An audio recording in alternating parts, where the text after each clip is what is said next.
You fall in love. There's an unspoken pact. I am there for you. You are there for me. No matter what. Even when life stretches you thin, your love covers the gaps. But what do you do when the person you love asks you to risk everything? What happens when you follow their lead? You cover their tracks, only to lose it all in the end.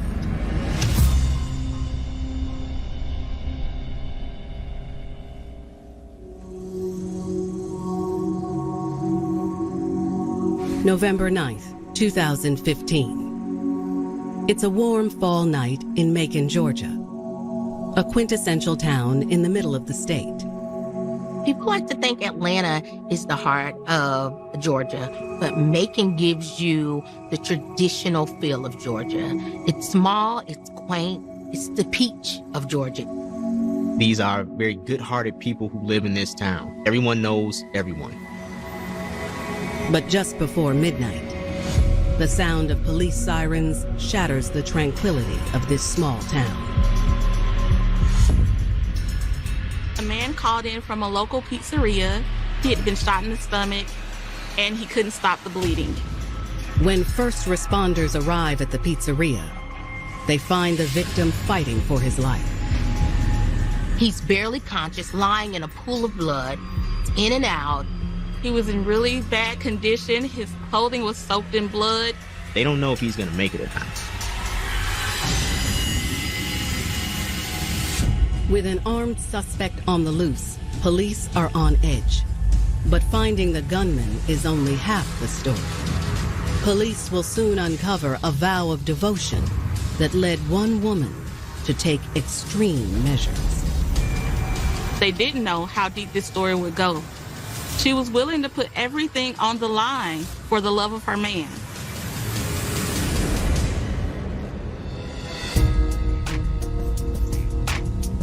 Born and raised in Macon, 23-year-old single mom Jasmine Holt was no stranger to hard work. Jasmine Holt was young, fun-loving, feisty, hardworking. She was. Very bubbly personality. Everyone loved her. Very friendly. People just loved to be around her. She knew what she wanted out of life and did what she needed to do to get it.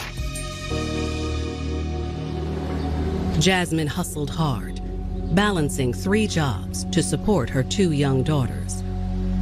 Being a young working mother, oftentimes it's difficult to make all the ends meet. You have rent, you have utilities, you have childcare, you have food. Jasmine took care of her family. She made sure that her kids had everything that they needed. Jasmine's friendly demeanor made delivering pizzas one of her favorite jobs. And it was during a delivery shift that she'd reconnect with someone who would change the course of her entire future. Jasmine was delivering pizza when she came upon one of her old high school flames, Warrell Tyson. She is taken aback because she hadn't seen him in years. There's this big flame that happens between them. Back in high school, they called Warrell Rel. He was very charming, very personable. Warrell was just as surprised and equally as happy to see her, and it brought back memories. They instantly reconnected. He turned on that Southern charm and that charisma that he was known for and moved quickly to asking her out on a date.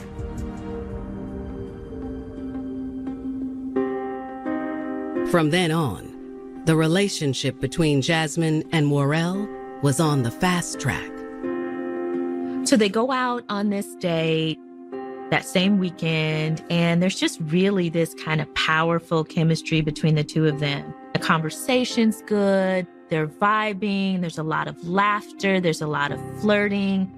They had an awesome time, talked for hours about this and that, catching up on things they missed out throughout the years. He listened, she listened.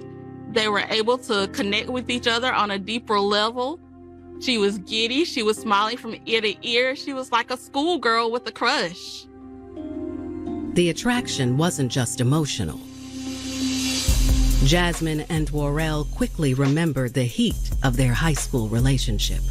It was like they never missed a beat. They're gonna pick back up, but they never broke up. They can't get enough of each other. People fall in love like the wind, you know, and I think that they had that type of love. I think they had that type of connection and commitment to one another. It wasn't long before the couple decided to officially commit themselves to one another for life. Worrell and Jasmine were only dating for a couple months. And within those couple of months, they decided that they wanted to be married. I think we've all been there where we've experienced that type of strong connection with another person. We just wanted to give our all to that person. There's no shortage of love in their relationship. They want the white picket fence. They want the, beautiful home life. It's kind of like a storybook romance. But little did Jasmine and Worrell know, one bad decision would lead to bloodshed and destroy everything they built together. It's really remarkable how something that started off with so much promise and hope ended up taking such a dark turn.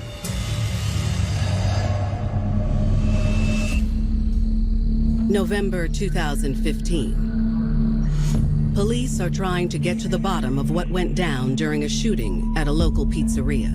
It was a horrific scene to see. A man laying in a pool of blood, holding on for his life. The man was clearly in a lot of pain. He was in and out of consciousness. But before he passed out, he was able to identify himself as 27-year-old Titus Rogers, the manager of the pizzeria. As EMTs prepared to transport Titus to the hospital, investigators are trying to figure out why he was shot and where the gunman is now. The police immediately fan out the area because they know they have an active shooter on the loose. They have to find the shooter before someone else gets hurt. With Titus en route to the hospital, detectives begin combing the scene for clues. They're looking for things like fingerprints. They're looking for things like ballistics, bullets, shell casings. They found a bullet lodged in the wall, which means this must have gone straight through the victim. It came from a .22 caliber gun. But that's not all. Detectives make an observation that could be the key to breaking this case wide open. The detectives noticed that there are security cameras on the wall. The cameras may have vital footage that could help them potentially identify the shooter.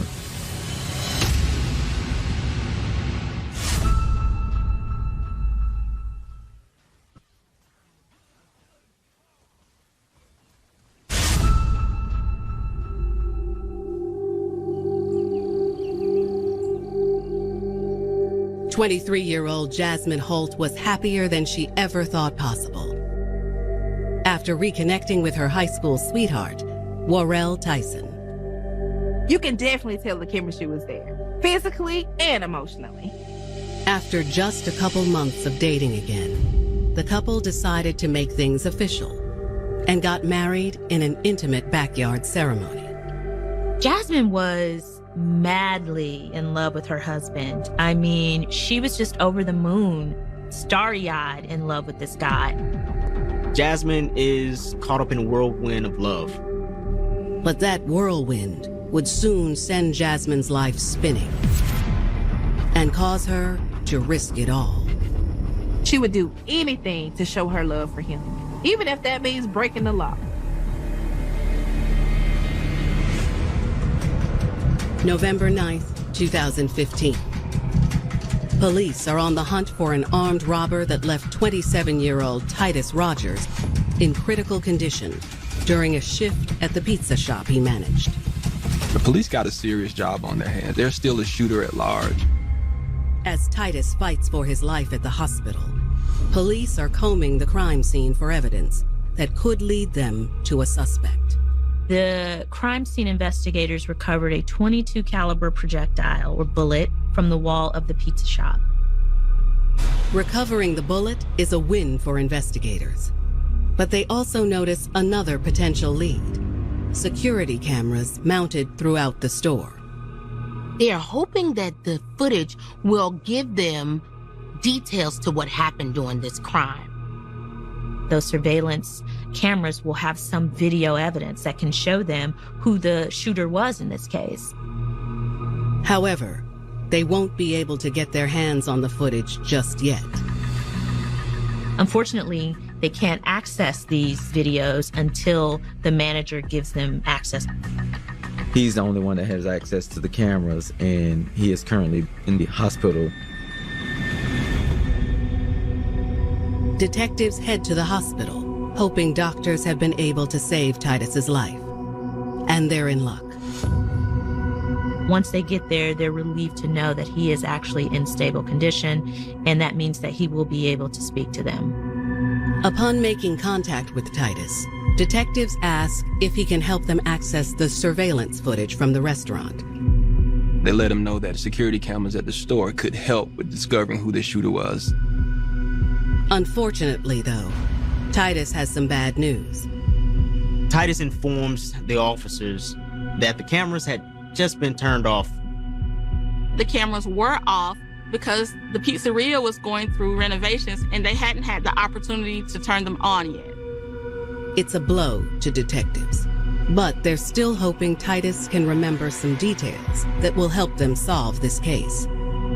Sometimes you just need to hope that this victim has some kind of information or saw something that connects any physical evidence. Titus says his memory of the incident is a bit fuzzy, but he remembers it all started right around the time he was closing up the store. He says around 11, he was closing the store up. His last employee was actually leaving. The employee was 23-year-old Jasmine Holt. She did her normal goodbyes, told everybody have a good night. Titus tells police about 30 minutes later, when he was alone in the pizzeria, a man burst through the door. According to Titus, the shooter was a black male. He was wearing a gray hoodie, hooded sweatshirt, some blue jeans, and these black shoes that were really kind of pointed at the toe. The man pulled out a gun and demanded that he give him all of the money that was in the restaurant. Of course, he's scared and nervous, so he's fumbling, trying to get the safe open. He didn't know what to do. Just wanted to get through this alive. And typically in these moments, three things happen. You fight, flight, or you freeze. When Titus noticed the gunman looking distracted, he decided to fight. Titus saw that this was his chance. He lunged at the gunman. Startled, the gunman jumped back and pulled the trigger. Titus felt a lot of pain in his stomach, excruciating pain. He falls to the floor. At that point, the gunman seemed to panic. Titus, he looks up and the gunman is running out the door without getting any money. Titus was losing blood quickly, and he knew he needed to get help. And Titus calling 911 with everything that he had left. It's an incredible story of survival, one that makes detectives even more determined to catch the shooter. They ask Titus if he recognized the assailant in any way. And that's when Titus drops a bombshell. He tells the officers that the shooter looks like this guy named Rel. He's the husband of the delivery driver, Jasmine. He's known Rel and Jasmine for years. He said they were good people, and maybe he was just mistaken and that it possibly wasn't Rel. It just looked like him. He doesn't think that they would be involved, but at the same time, he can't deny the resemblance. When experiencing a traumatic event like a robbery, it can be very difficult to account for the details. Your memory may evade you, and the details aren't as clear. Regardless, detectives consider this lead to be their first big break in the case. At this point, they're kind of beginning to put the dots together. Who is Jasmine Holt and who is Rel? They're wondering now if the two of them may have been involved in this plot. Detectives are certain this is no coincidence, and they'll soon learn they're on the right track. Detectives are about to unearth a twisted tale of passion and devotion. Sometimes our passion can blind us. Sometimes our love can blind us.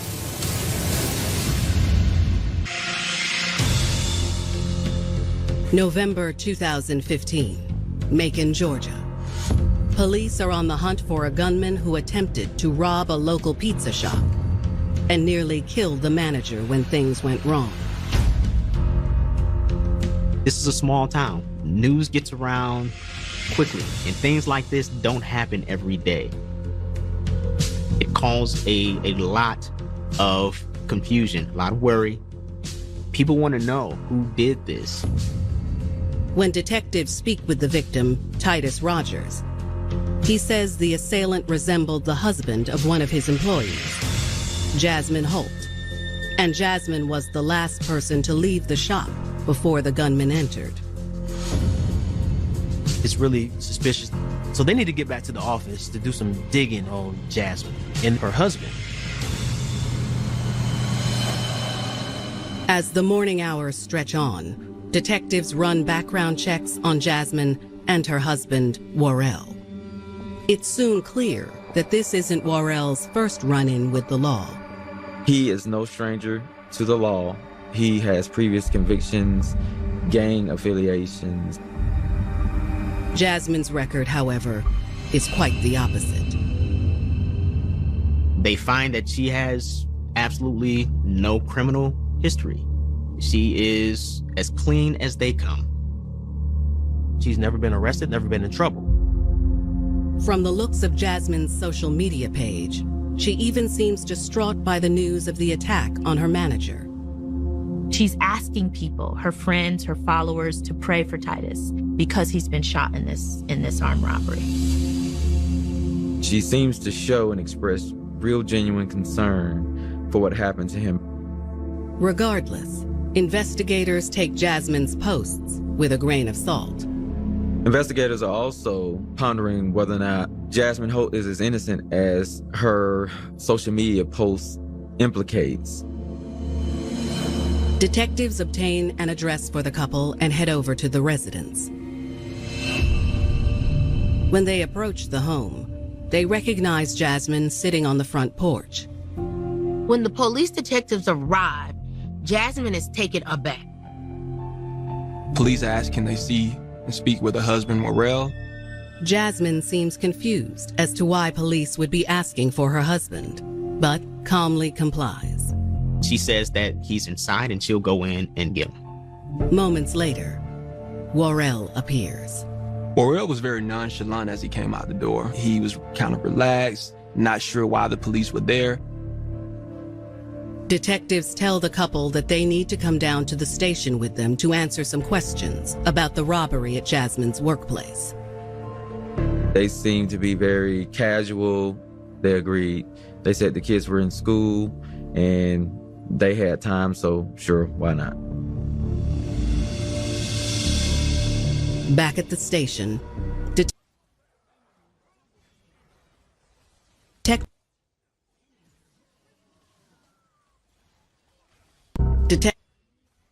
cut right to the chase and tell Jasmine that Worrell is their #1 suspect in the shooting of Titus. Jasmine is in shock and tells them there is no way he could have done it. Jasmine's like, not my man, not real. She is definitely in defense mode. Jasmine says that Worrell worked at the nearby gas station and had the closing shift that night, so it would have been impossible for him to commit the crime at the pizzeria. She says he worked that evening and didn't come home until around 2 a.m. Police are really starting to get concerned that they have the wrong guy. They need to verify Worrell's alibi.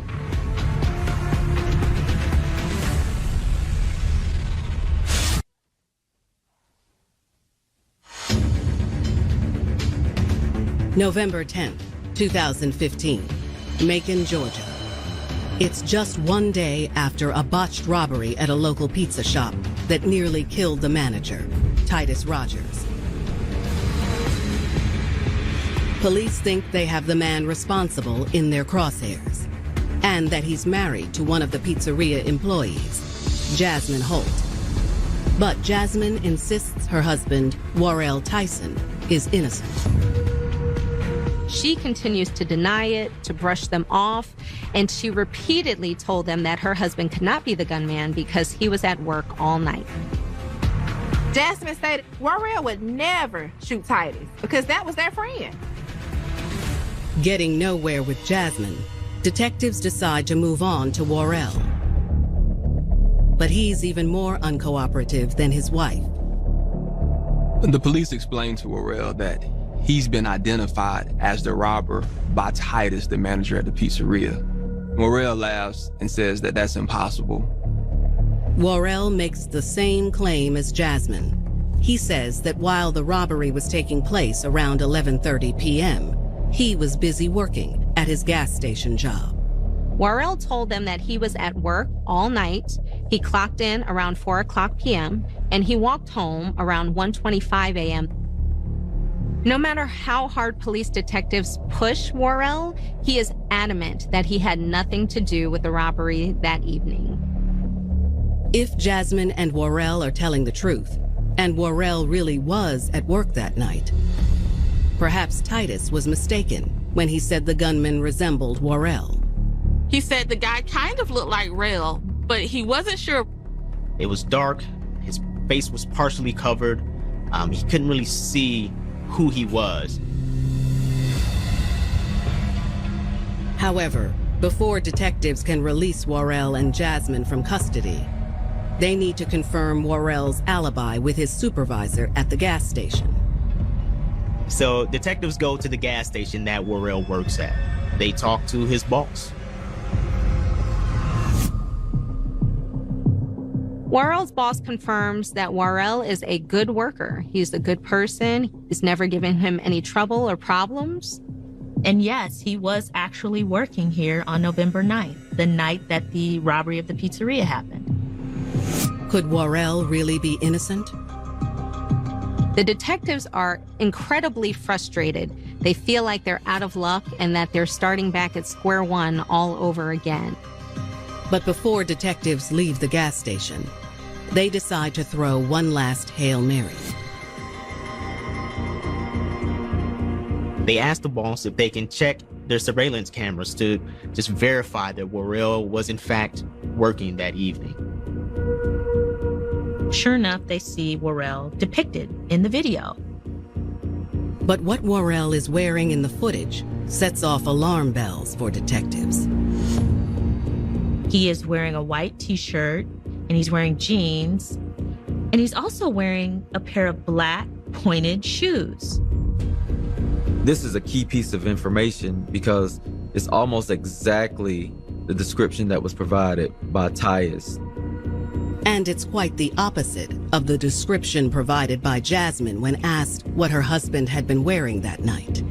The detectives remembered that Jasmine actually said that Worrell had on a bright blue shirt, jeans, and orange and blue shoes. It's a huge discrepancy. But that's not all the surveillance reveals. Worrell is observed leaving the store at 10:35 p.m. and he doesn't return until what appears to be around 12:17 a.m. This would have given Worrell ample time to commit the crime at the pizzeria at 11:30 p.m.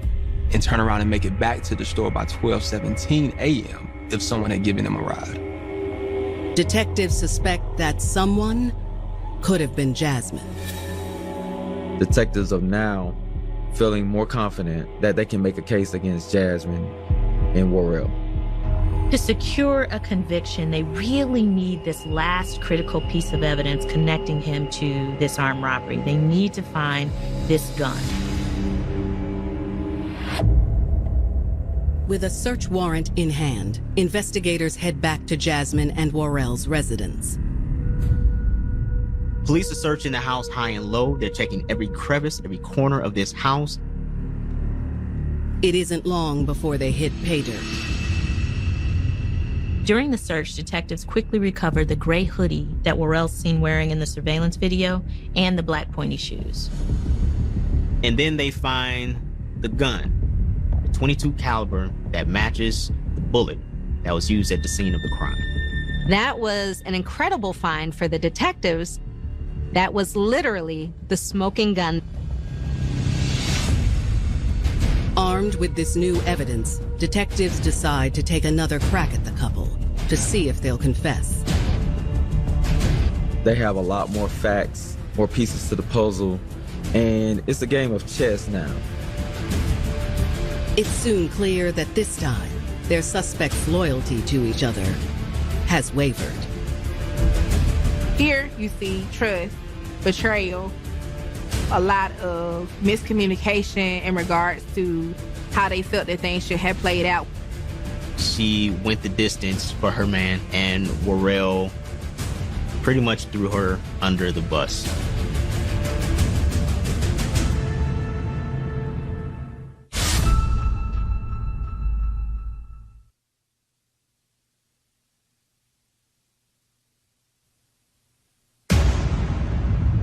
November 2015. Macon detectives are piecing together the plot behind a violent armed robbery that took place at a local pizza shop and almost left the manager, Titus Rogers, dead. His life was hanging on a thread, but the doctors were able to save Titus's life. Police believe that Titus's employee, 23-year-old Jasmine Holt, and her husband, Worrell Tyson, are responsible for the crime. You have the .22 caliber gun that's found in their house. You have the gray hoodie with the black pointed shoes that Titus described seeing the shooter wear.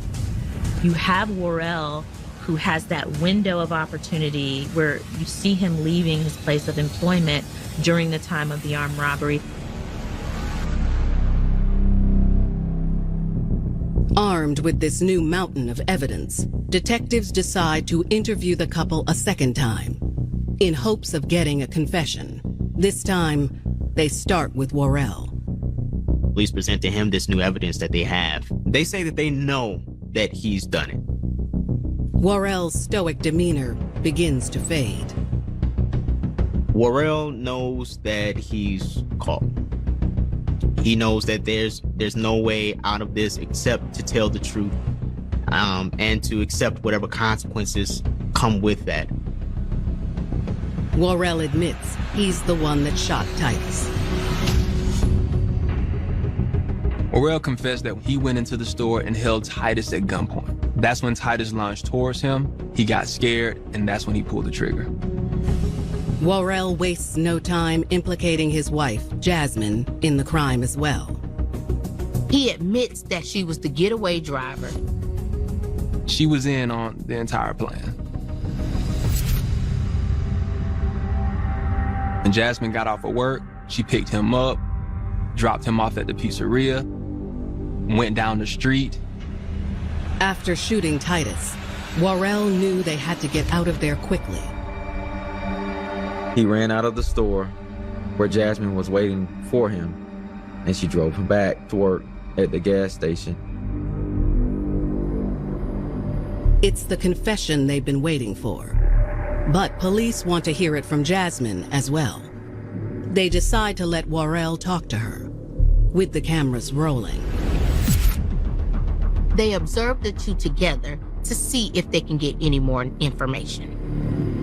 Jasmine at this point has no idea that Worrell has confessed to the officers and implicated her. I don't think that there's any doubt in Jasmine's mind at this point that they're going to get away with what happened to Titus. Jasmine tells Worrell that she's denied everything, that she loves him, and that she'll do anything to keep them together. That's when Jasmine's husband drops a bombshell on her. Worrell tells her that he told the detectives everything, that he committed a robbery and she was involved too. Jasmine is visibly shocked. It's like the rug has been pulled right from up under her.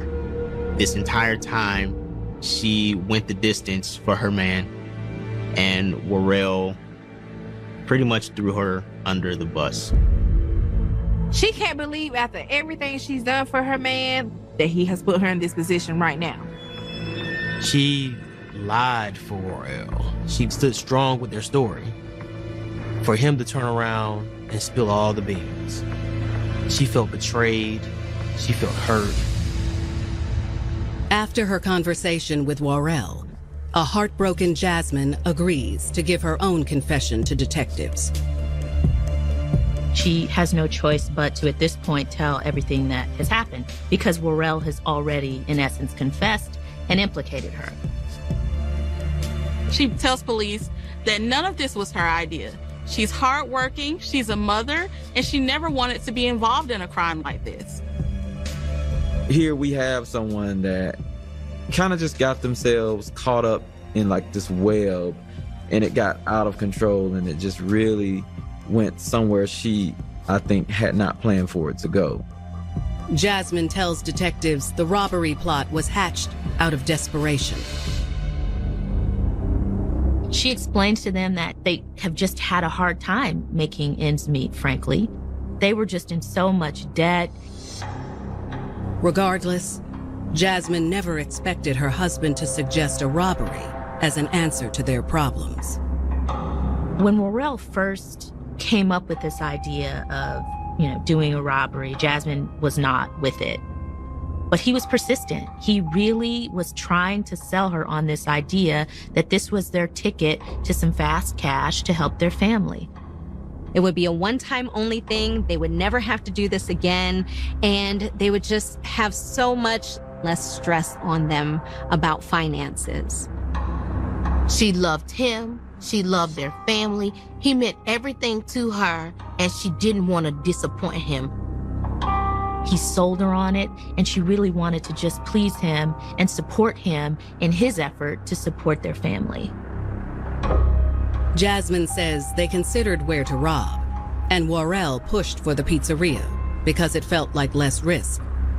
Worrell continued to pressure Jasmine, saying that let's just do the place that you work at. You know the ins and outs of the store. Why not? She knew the store had recently undergone remodeling, and she knew the new security cameras had not been set up yet. On the night of November 9th, Worrell and Jasmine put their plan into motion. She tells them that after she got off at 11 p.m., she goes straight to pick up Worrell. Little did Jasmine know that what she thought would be a simple robbery would turn into bloodshed. She asked him what happened, and he tells her to just shut up and drive.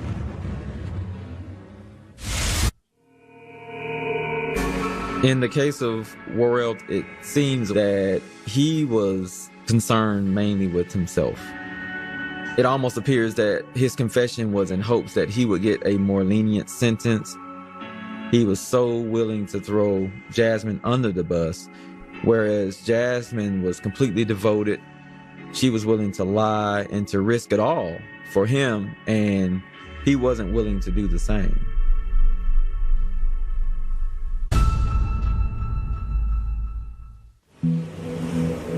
November 2015, Macon, Georgia. Detectives are sitting down for a second interview with 23-year-old Jasmine Holt, who is accused of helping her husband carry out a violent armed robbery at her place of work. Jasmine's husband, Worrell Tyson, has already come clean and admitted to the couple's involvement. Now, Jasmine is telling detectives her side of the story. Jasmine is extremely upset right now. She cannot believe after all these years, Worrell put her in this position not to protect her, not to have her back, but to betray her. Jasmine claims the robbery was all Worrell's idea. He promised her it would be an easy fix for their money woes. That was really strapped for cash. They was drowning in debt. Jasmine agreed to go along with this plan. She says that this was only supposed to be a robbery, that they never intended for anyone to get hurt. Jasmine tells detectives that when she picked Worrell up from the gas station before the robbery, she started to have second thoughts. When he gets in the car with the gun, that's when she gets nervous. Worrell tells Jasmine not to worry about the gun. This was something just to scare the manager so that he can give up the cash quickly. Against her better judgment, Jasmine agreed to follow through with the plan. She trusted her man, so she drove him to the pizzeria. She parked around the block from the shop and waited. Jasmine is sitting in the car with her mind racing. She's wondering what's going on inside. She's put a lot on the line. After all, this is her place of employment. Suddenly, Jasmine heard a gunshot. Seconds later, she saw Worrell running out empty-handed. Jasmine asked, what happened? Worrell admitted to her that he had panicked and shot Titus. Jasmine is feeling really responsible, not knowing whether Titus is gonna live or whether he's gonna die. Jasmine tells detectives she wanted to go back and make sure Titus was okay. But Worrell insisted there was no time. He just says, shut up, just keep driving. Jasmine admits she followed Worrell's orders and dropped him back off at work to help him create an alibi. But I think that she didn't think that things would turn out the way that they did. They were a family. They wouldn't turn on each other. They would cover for each other if anything went wrong. Jasmine is really emotional. This whole plan that they came up with is really just crashing down around her. Police charge Jasmine Holt with criminal attempt to commit armed robbery. Worrell Tyson receives the same charge, in addition to aggravated assault. Prosecutors at this point are extremely confident about their case against Jasmine and Worrell. They've got confessions from both Jasmine and Worrell. They've got the victim's statement, and they've got the evidence to the crime. On October 5th, 2016, both Worrell and Jasmine take guilty pleas for their roles in the armed robbery. At their sentencing hearing, the judge doesn't go easy on the young couple. Both of them were sentenced to 20 years. Armed robberies are taken very seriously in the state. Even though Jasmine didn't pull the trigger, she'll still have to suffer the same punishment as her husband. In the eyes of the law, when you are a criminal co-conspirator, whether you are the getaway driver or the gunman, you are treated the same. While Jasmine is devastated to find herself behind bars, she's even more devastated to lose precious time with her two young girls. Jasmine's children are now being raised by her sister. She has lost being able to see her children grow, and she has lost her freedom. I think what is most disturbing about this case is that Jasmine was a young girl with a bright future ahead of her. She had two little girls who needed her, and she just let this relationship, this love that she felt for this man, really just take her completely off her life's track. In essence, all of this was for nothing. They didn't even get the money that they needed for their family at the time of the robbery. And she sacrificed so much to be in this position.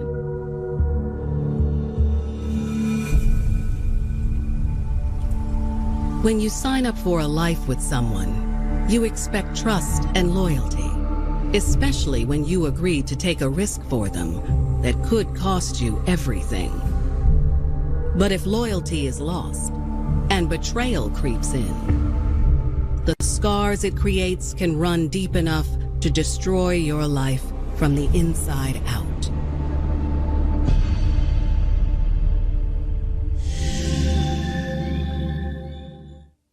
The following program is sponsored by Time Life.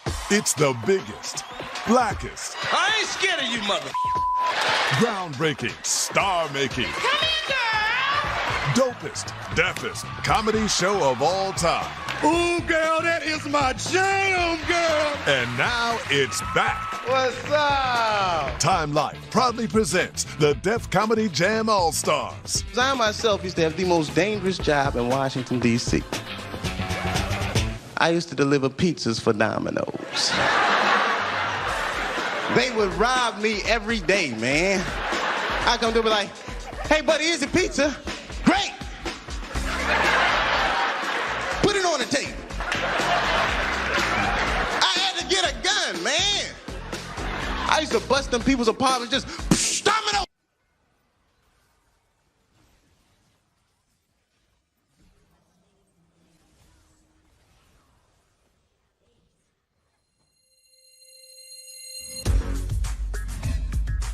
California beauty Veronica Paz always had a thing for jocks. Brandon was the star of the football team, and Veronica was the prettiest girl in high school.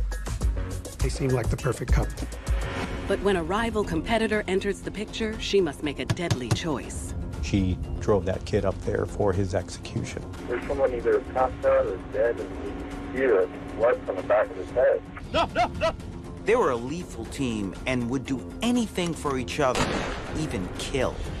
And later, afflicted with cerebral palsy, British-born Donna Slaughter never felt worthy of a man's attention. Donna needed security and love and to feel like a desirable woman.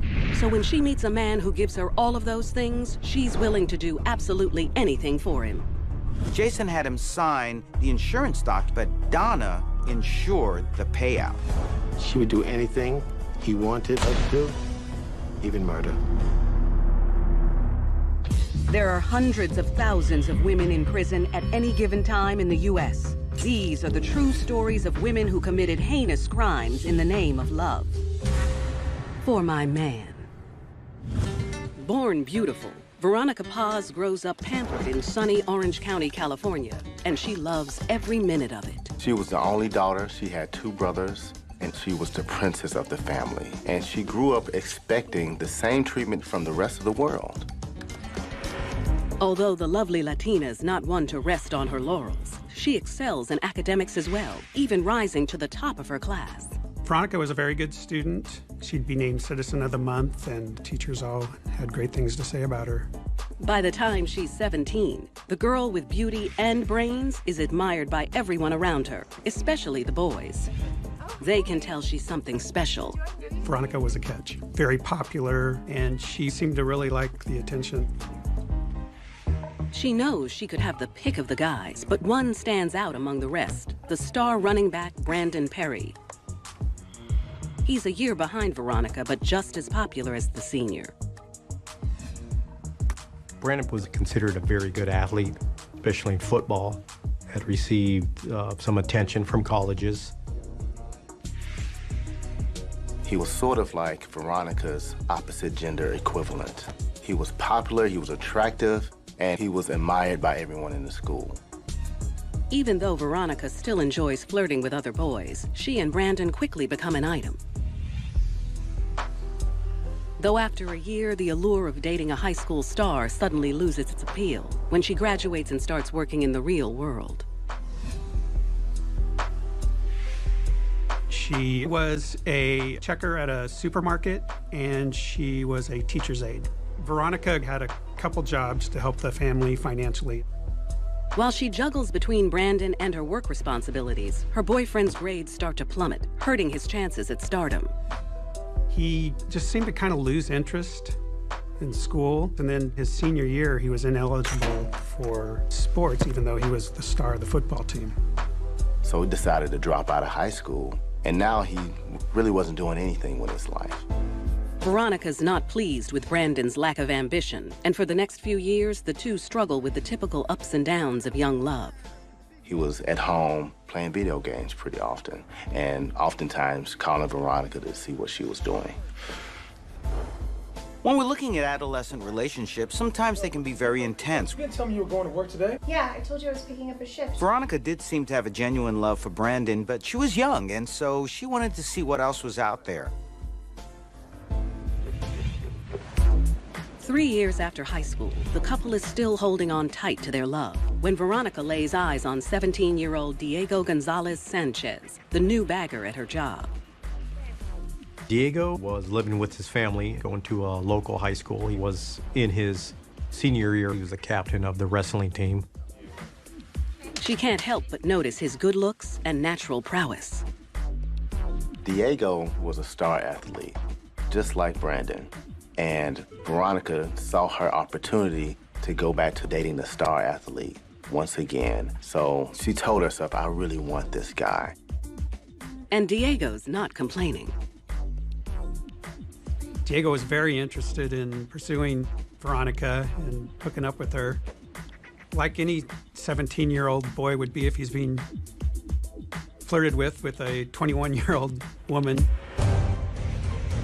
But Veronica's actions are about to provoke a vicious war, one that will destroy multiple lives and end with a brutal murder. They teamed up to take care of their problem. Those two together were a deadly mix.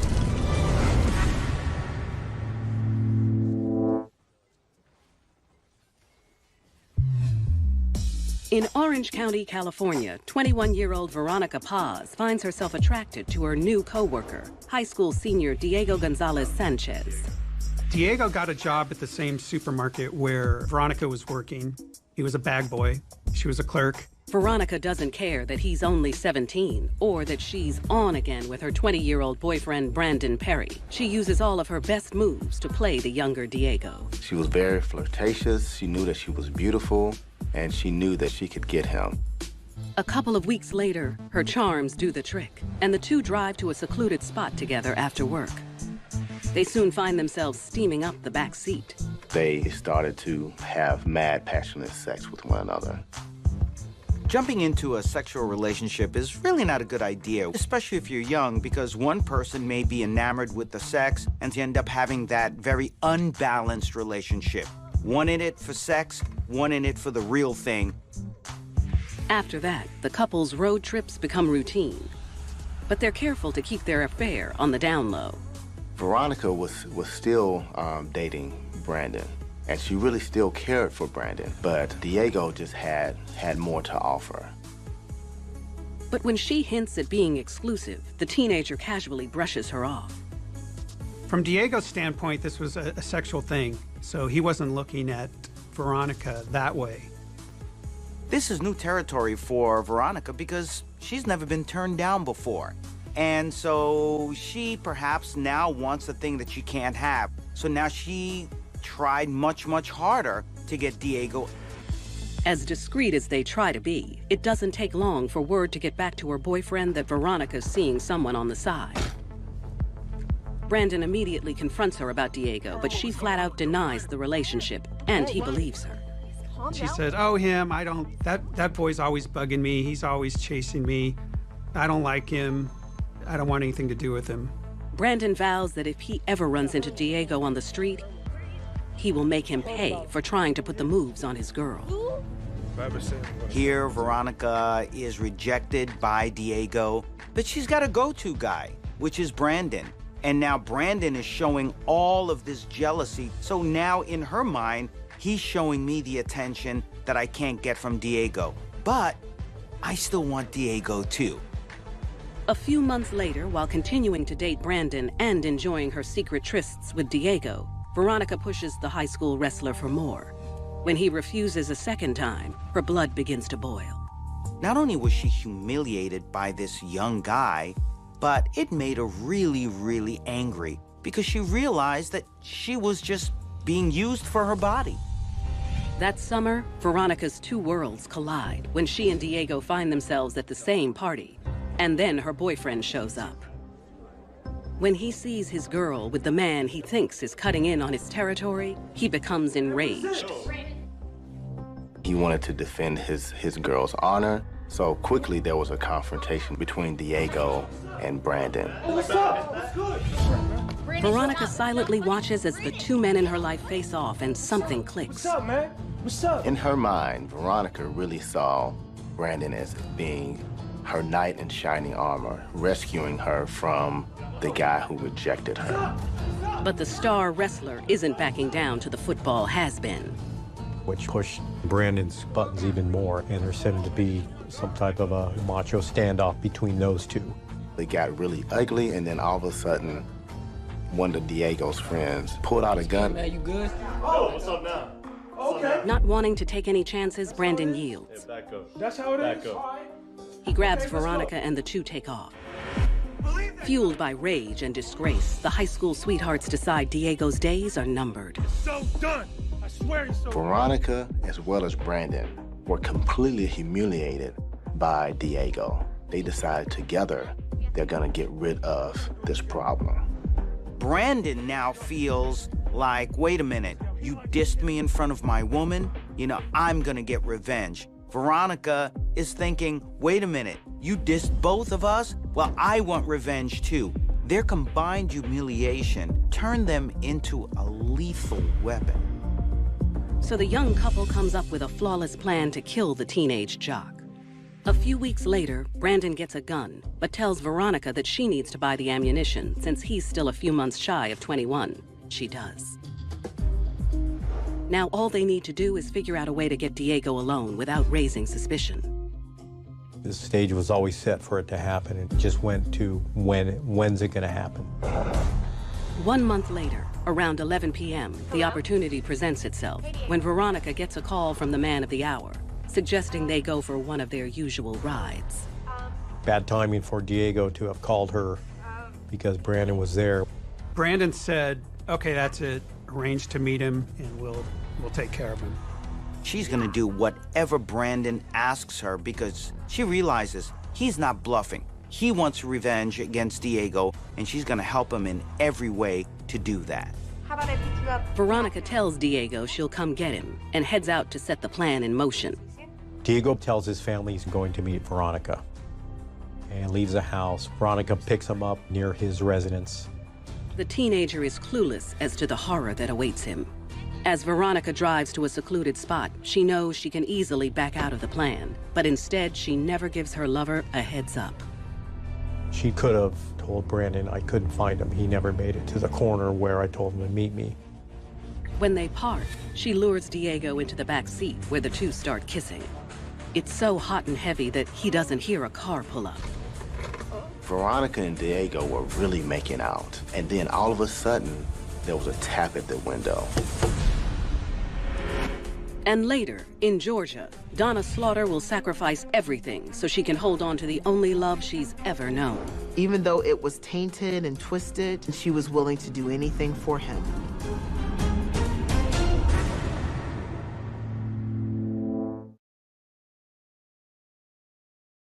Veronica Paz lures 17-year-old Diego Gonzalez to an isolated lover's lane in Orange County, California for sex. When her boyfriend Brandon Perry shows up, hell-bent on getting revenge after being humiliated by the teenager.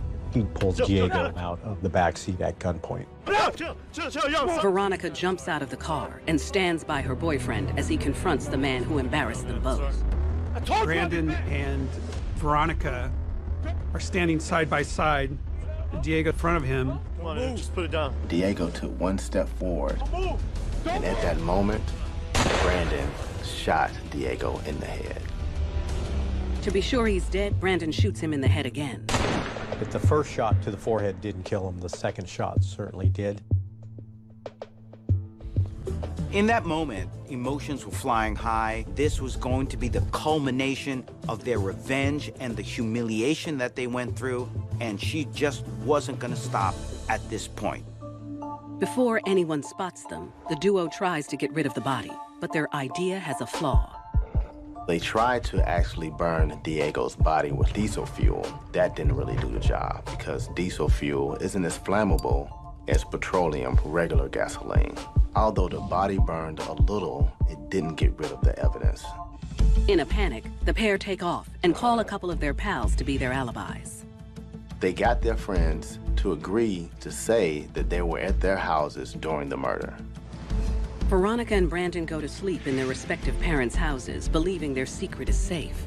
I would have to think they were in some sort of emotional shock. And the way that they could deal with that situation is not to think about their heinous acts, but more than anything else, how it brought the two of them together. They were now as thick as thieves. The next morning at 8 a.m., two young men come across Diego's partially charred remains. Hi, this is Orange County Fire. Can I help you? Yeah, I'm in Orange Park Acres, and there's someone either passed out or dead. And Okay, and what are you seeing? there's a guy lying in the driveway, and you can see that there's like blood from the back of his head. As investigators reach out to Diego's family, they're horrified to learn of his violent death. They were devastated, couldn't believe that their child, who had such a bright future and so much potential, was murdered. And it doesn't take long before the name Veronica Paz pops up in the investigation. Diego's brother informed police that he knew that Diego was meeting up with Veronica that night. But police are really interested in what a friend of Diego tells them about Veronica's boyfriend, Brandon Perry. They learned that there was a love triangle going on. That Diego and Veronica went to a party together. Brandon showed up and he confronted Diego. Investigators immediately track the high school dropout down at his home, and he volunteers to come in for questioning. But that's where any cooperation ends. When I asked him, are you aware of a person by the name of Diego Gonzalez? No, I'm not, which I knew was not the truth. Sensing they're on the right track, detectives bluff and tell him they have his cell phone records and can tell exactly where he was when Diego was killed. And they're careful not to mention the location of the crime scene itself. They don't have to. He bites on it and puts himself right in the area where the body's found. I was driving around that neighborhood anyways. Brandon incriminated himself by stating that he was driving around near the crime scene. Realizing he's in over his head, Brandon refuses to say another word, but it's too late. Investigators charge him with first-degree murder. Next, police bring in Veronica, and over the next several hours, she flat out denies meeting Diego the night he was killed. At no time did you say that you would meet with Diego. No way. I told him that, I really don't want to deal with any drama. I see him, he's just in trouble, and I don't want to deal with him at all. She sticks to their concocted story and says she was at her friend's house all night. She used her alibi and stuck to it. And also, she stuck by Brandon and stated that he didn't have anything to do with the crime. Well, I'm asking you, are you trying to cover up something else? Because Brandon actually is being pretty honest. Fearing what he might be saying about her role in Diego's demise, Veronica turns on her man. Whatever love that Veronica had for Brandon, at this point, it was about self-preservation, and therefore that love went out the window. She says she wants to tell me the truth. I ask her what that is, and she says to me that Brandon shot Diego. Through tears, Veronica admits that she lured Diego to his death, but had no idea Brandon was going to kill him. She said, I only thought he was going to beat him up. After talking with her friends, police are way ahead of her and don't buy it. She was aware that Brandon had a gun. She bought the ammunition for that gun. When she told me, she had no idea the end result was going to be Brandon shooting Diego. I can't believe that. 48 hours after Diego is shot in cold blood, Veronica Paz is arrested for first-degree murder and lying in wait. With the overwhelming amount of evidence against Brandon, he agrees to make a deal. His days of backing Veronica are over. Brandon was facing life without the possibility of parole. When he found out that Veronica had thrown him under the bus, he agreed to a plea deal where he would get life with the possibility of parole and would testify against Veronica. 4 months later, Veronica Paz goes to trial and is convicted of first-degree murder. But in 2008, her conviction is overturned on appeal because of faulty jury instruction. And she decided to plead to second-degree murder. She is sentenced to 15 years to life. Veronica now has plenty of time to think about how she went from a popular young woman with a future to an accomplice to murder. Without Veronica's role, I don't believe Diego would have been killed. Brandon pulled the trigger, but Veronica got him up there. I'm sure every day they may be remorseful of, why did I do it? When Veronica was humiliated by Diego, she didn't realize really the intensity of the hate she started feeling for him. And of course, having her go-to guy, Brandon, in many ways enabled that hate. She had someone who actually now made her feel better and emboldened her to go along with this murderous plot.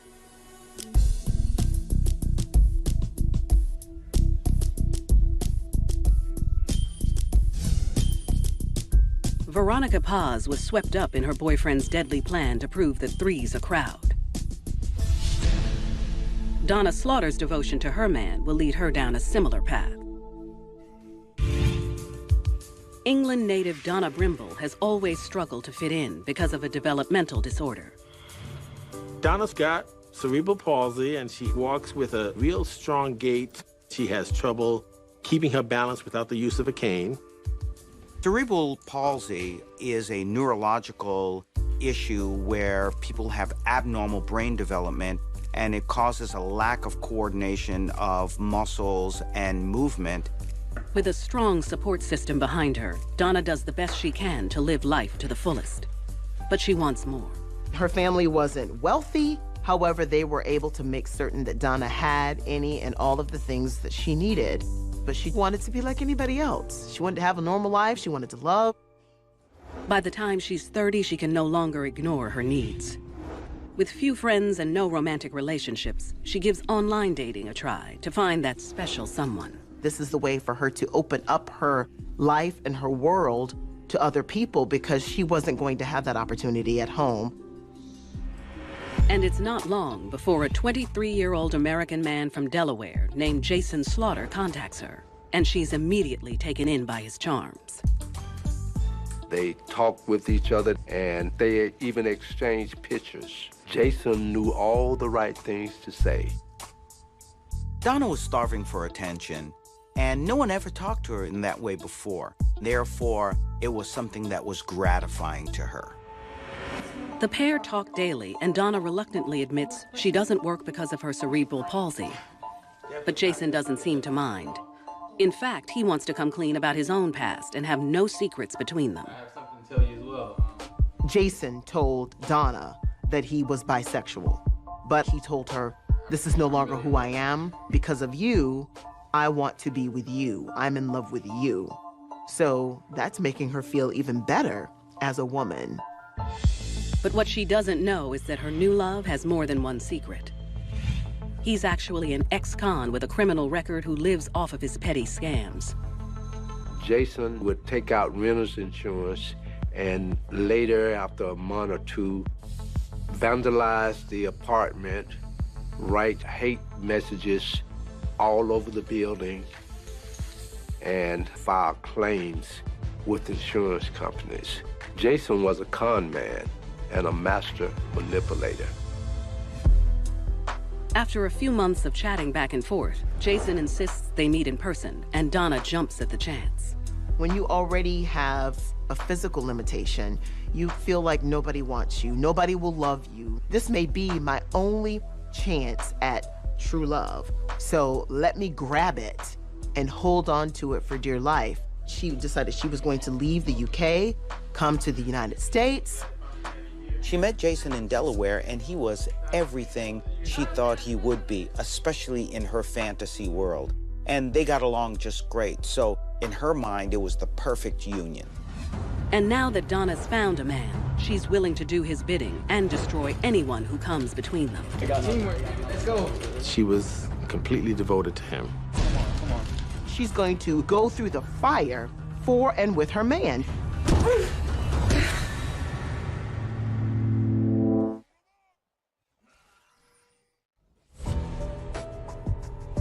After meeting the love of her life online, Briton Donna Brimble can't believe her luck when she finally lays eyes on Jason Slaughter in person in Delaware.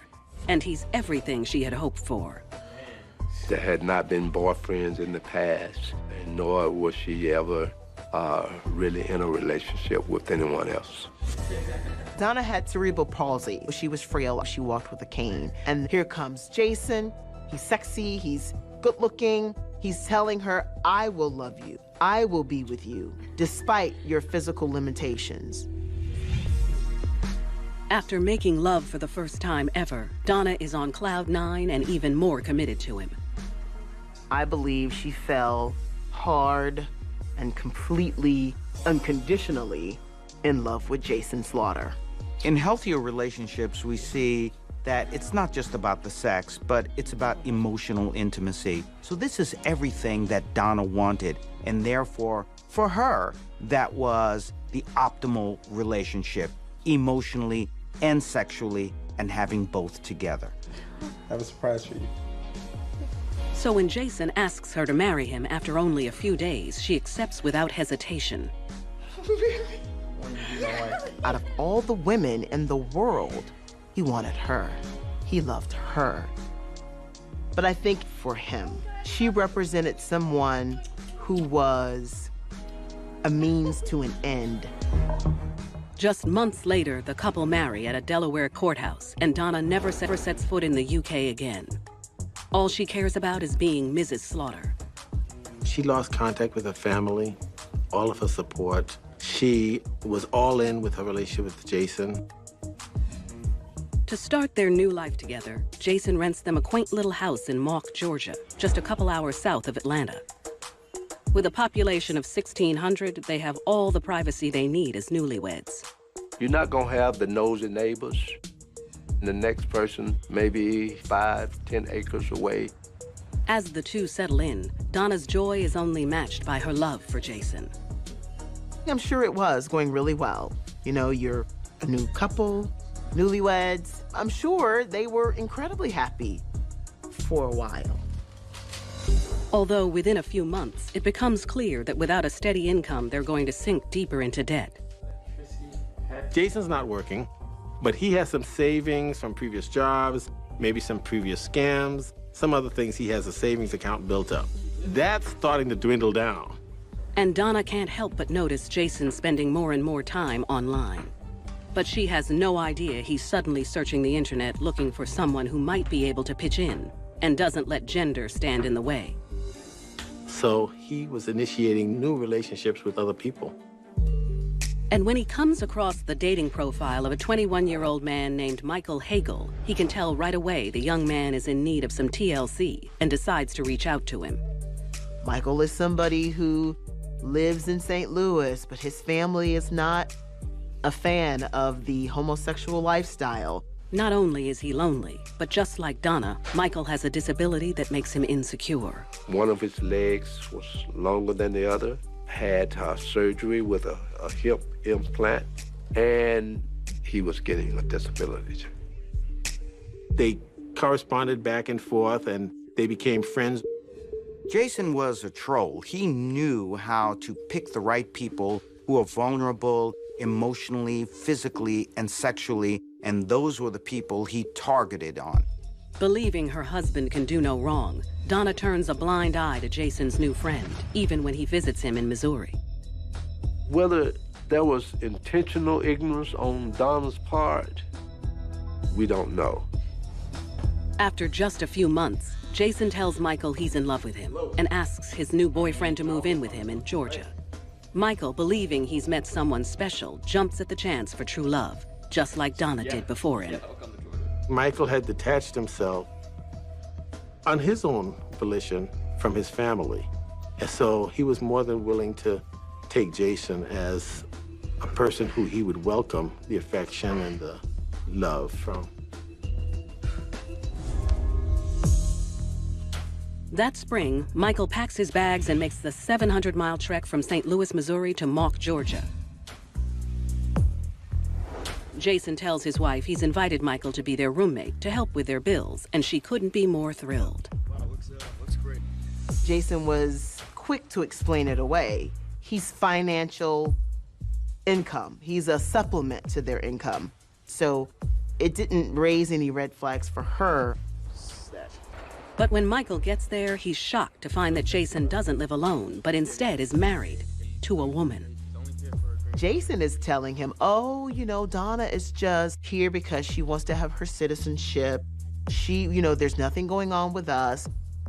But to be sure Donna's feelings don't get hurt, he asks Michael to keep their romantic relationship a secret, and he agrees. Okay, all right, yeah, all right. Jason is just dealing spin. He's got both of them wrapped around his finger, neither one knowing about the other. The three form an unconventional family, with Jason at the helm, and no one disputes it. Donna and Michael basically came under Jason's wing because he was a master manipulator. But more than anything else, he isolated them from their families, whereas now he became the only one, the alpha. But within a few months, Donna notices the two men in her life spending a lot more time together without her. Donna kind of gets hips to the fact that a lot of the times it's kind of Jason and Michael over here together and they're leaving me out. And that had to gnaw at her and had to destroy the feeling that she was the only one who Jason cared about. In an effort to soothe his wife's insecurity, Jason tells her he's going to take out an insurance policy on himself and Michael, so she'll be taken care of if anything happens to them. Michael Hagel's policy made Jason the beneficiary of $500,000, whereas the policy that was on Jason's life made Michael the beneficiary of only $25,000. So you can see what was going on there. Once the documents are signed, Jason tells Donna what he really has in mind. Take him out, and then we collect the money. And with her help, not only will they not have to worry about money for quite a while, but it will be just the two of them together forever. Jason simply tells Donna, I want you to shoot him in the back of the head. Will you do that for me, honey?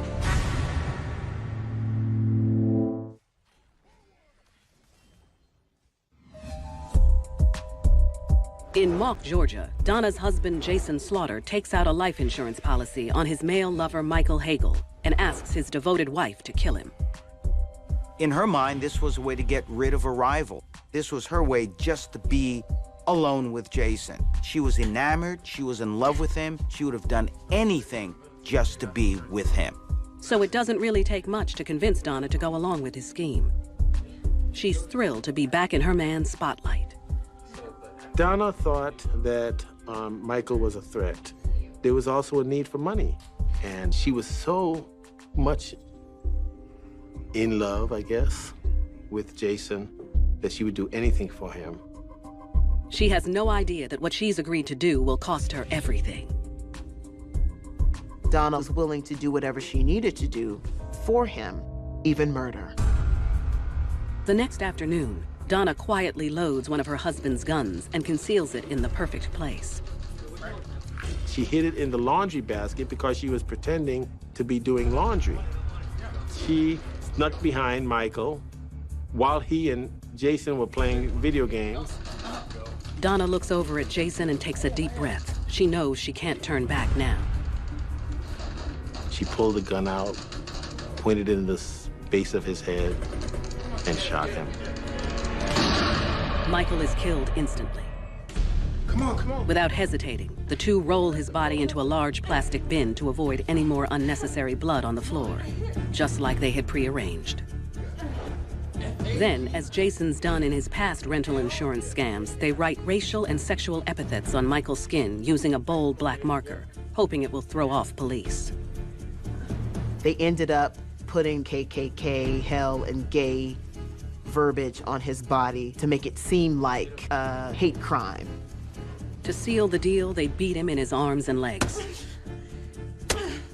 The body was hit with a hammer, but maybe like he was in a brawl or a fight. She was under his spell. So by getting rid of Michael, she was proving to Jason that she was worthy of his love. The two anxiously wait until nightfall and then load the plastic container with Michael's body into the back of their red truck. They drive 30 miles away until they find the perfect spot to dump him. It was a rural road out in the middle of nowhere. Michael's body was just laid on the side of the road, like a piece of garbage that was thrown from a car. On their way back home, husband and wife throw any evidence, including the gun, into a trash dump site along the way. They come back to the house and bleach it completely. All that's left to do is wait for Michael's body to be found so they can cash in on the $500,000 life insurance policy. We're all individuals. We're human beings. Michael was a human being who did not deserve this. Early the next morning, Michael's body is spotted by a passing school bus. Some of the children noticed something that was strange. When the bus driver realized what it might be, he called the police. The Marion County Sheriff's Office responds, and deputies can tell right away that the victim was murdered somewhere else and dumped there. There was no scuffle. There was no indication of any blood that was there. There was no identification on the body, so police didn't know who he was. The only clue they have is a witness who saw a red truck leaving the scene the night before. The police go to the press a few days later about a John Doe whose body has been discovered. Jason sees the announcement on the news and realizes Michael's ID must have fallen out somewhere. They had to let the authorities know that this was indeed Michael. Otherwise, part of their whole plan would be messed up. They wouldn't get the money, so it forced them to. 6 days after Michael's body is discovered, Jason decides to risk it and contacts the authorities. Jason called us and told us this might be a roommate of theirs who was missing. The master con man is prepared with a story to explain why he hadn't called the police sooner. Honestly, I think he might be a male prostitute or something. Jason painted Michael as a male prostitute, so for him to be gone for several days, they didn't think anything of it. Hoping to find out who killed Michael, police ask Jason if they can come to the house and search his roommate's room, and he agrees. But what investigators find will quickly break the case wide open and show just how devoted a wife can be to her husband.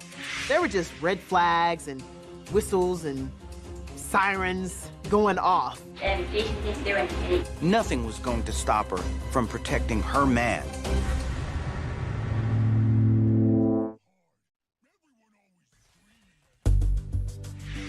After killing their roommate, Michael Hagel, to collect $500,000 in life insurance, Donna and Jason Slaughter agree to let police into their home in Mock, Georgia, so they don't seem suspicious. But as the front door opens, investigators have a feeling they're face to face with Michael's killers. When they went into the house, they were hit with an odor of bleach. Bleach everywhere. And they could tell somebody is doing some serious cleaning up here. Take a look around. And further searching has police looking directly at Jason when they uncover that he's been lying about his relationship with Michael all along. During the search of the room, we see that Michael had love letters, had notes and drawings that depicted his love for Jason. Something he neglected to mention. So there's another red flag. And why didn't Jason tell police that there was this relationship? And just all of the story just started unraveling.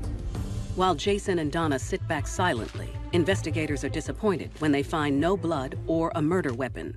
But they do find something just as good: motive. They discovered an insurance policy.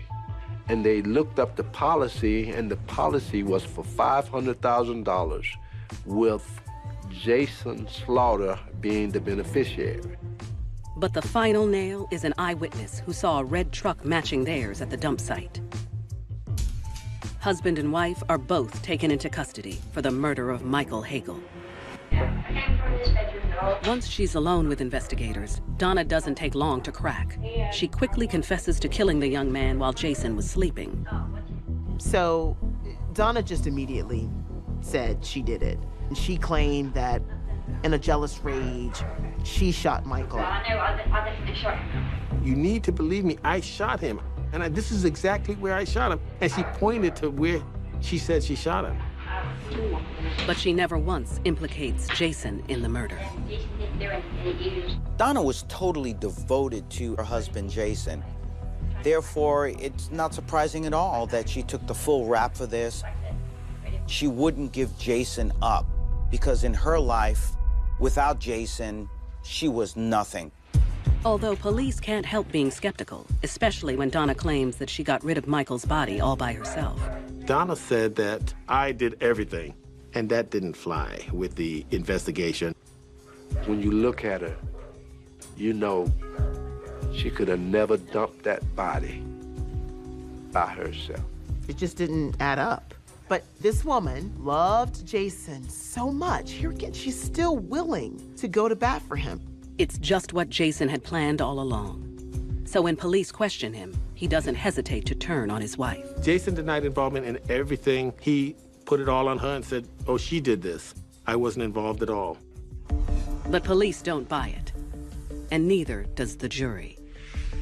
2 years after Michael Hagel is murdered, Jason and Donna Slaughter are both tried and convicted of murder, aggravated assault, concealing the death of another, tampering with evidence, and possession of a firearm during the commission of a crime. They are each sentenced to life plus 15 years. Through it all, Donna stands by her man.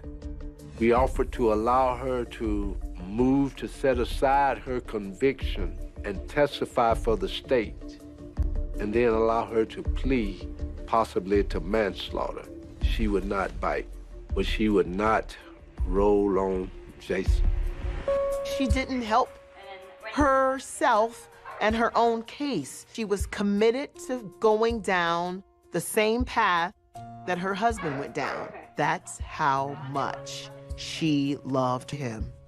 This was truly a very symbiotic relationship of someone who wanted to be completely controlling and a person who felt that being controlled gave her some self-worth. And she was willing to pay the price for that kind of a love.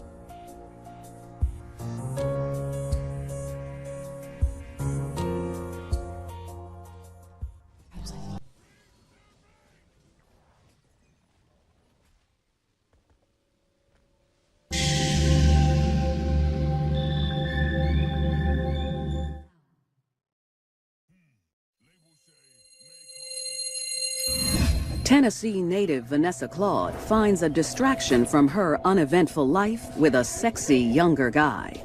Aldrich was there with her to try to comfort her and guide her a little bit, so I think she just needed that sense of self-security. But when he enlists her help in an illicit scheme, she finds herself in the middle of a murderous night she'll never forget. The plan was to go to Randy's home and to make it look like a robbery gone wrong.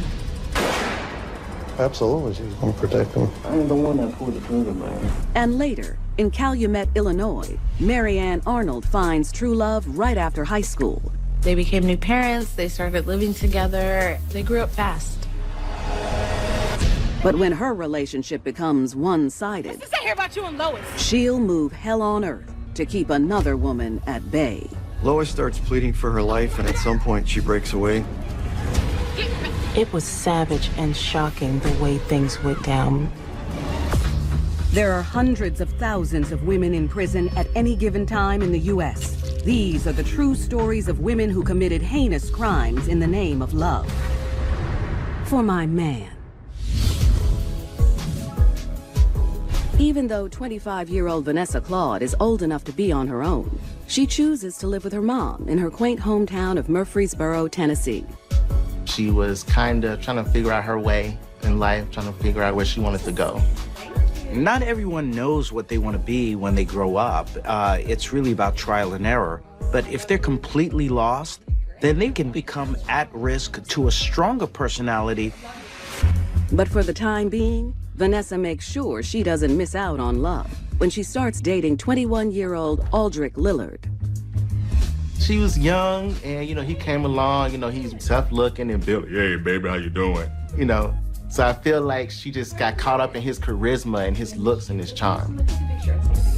Aldrich also did time for a host of minor offenses. It seemed like he kind of maybe lived on the edge a little bit, and I'm sure that was exciting to her too. When a young person is trying to find their place in the world, they can really be influenced strongly by the person they look up to. Fresh off his latest stint at the county jail for burglary, he moves in with Vanessa at her mom's, where the open-door policy is especially sweet.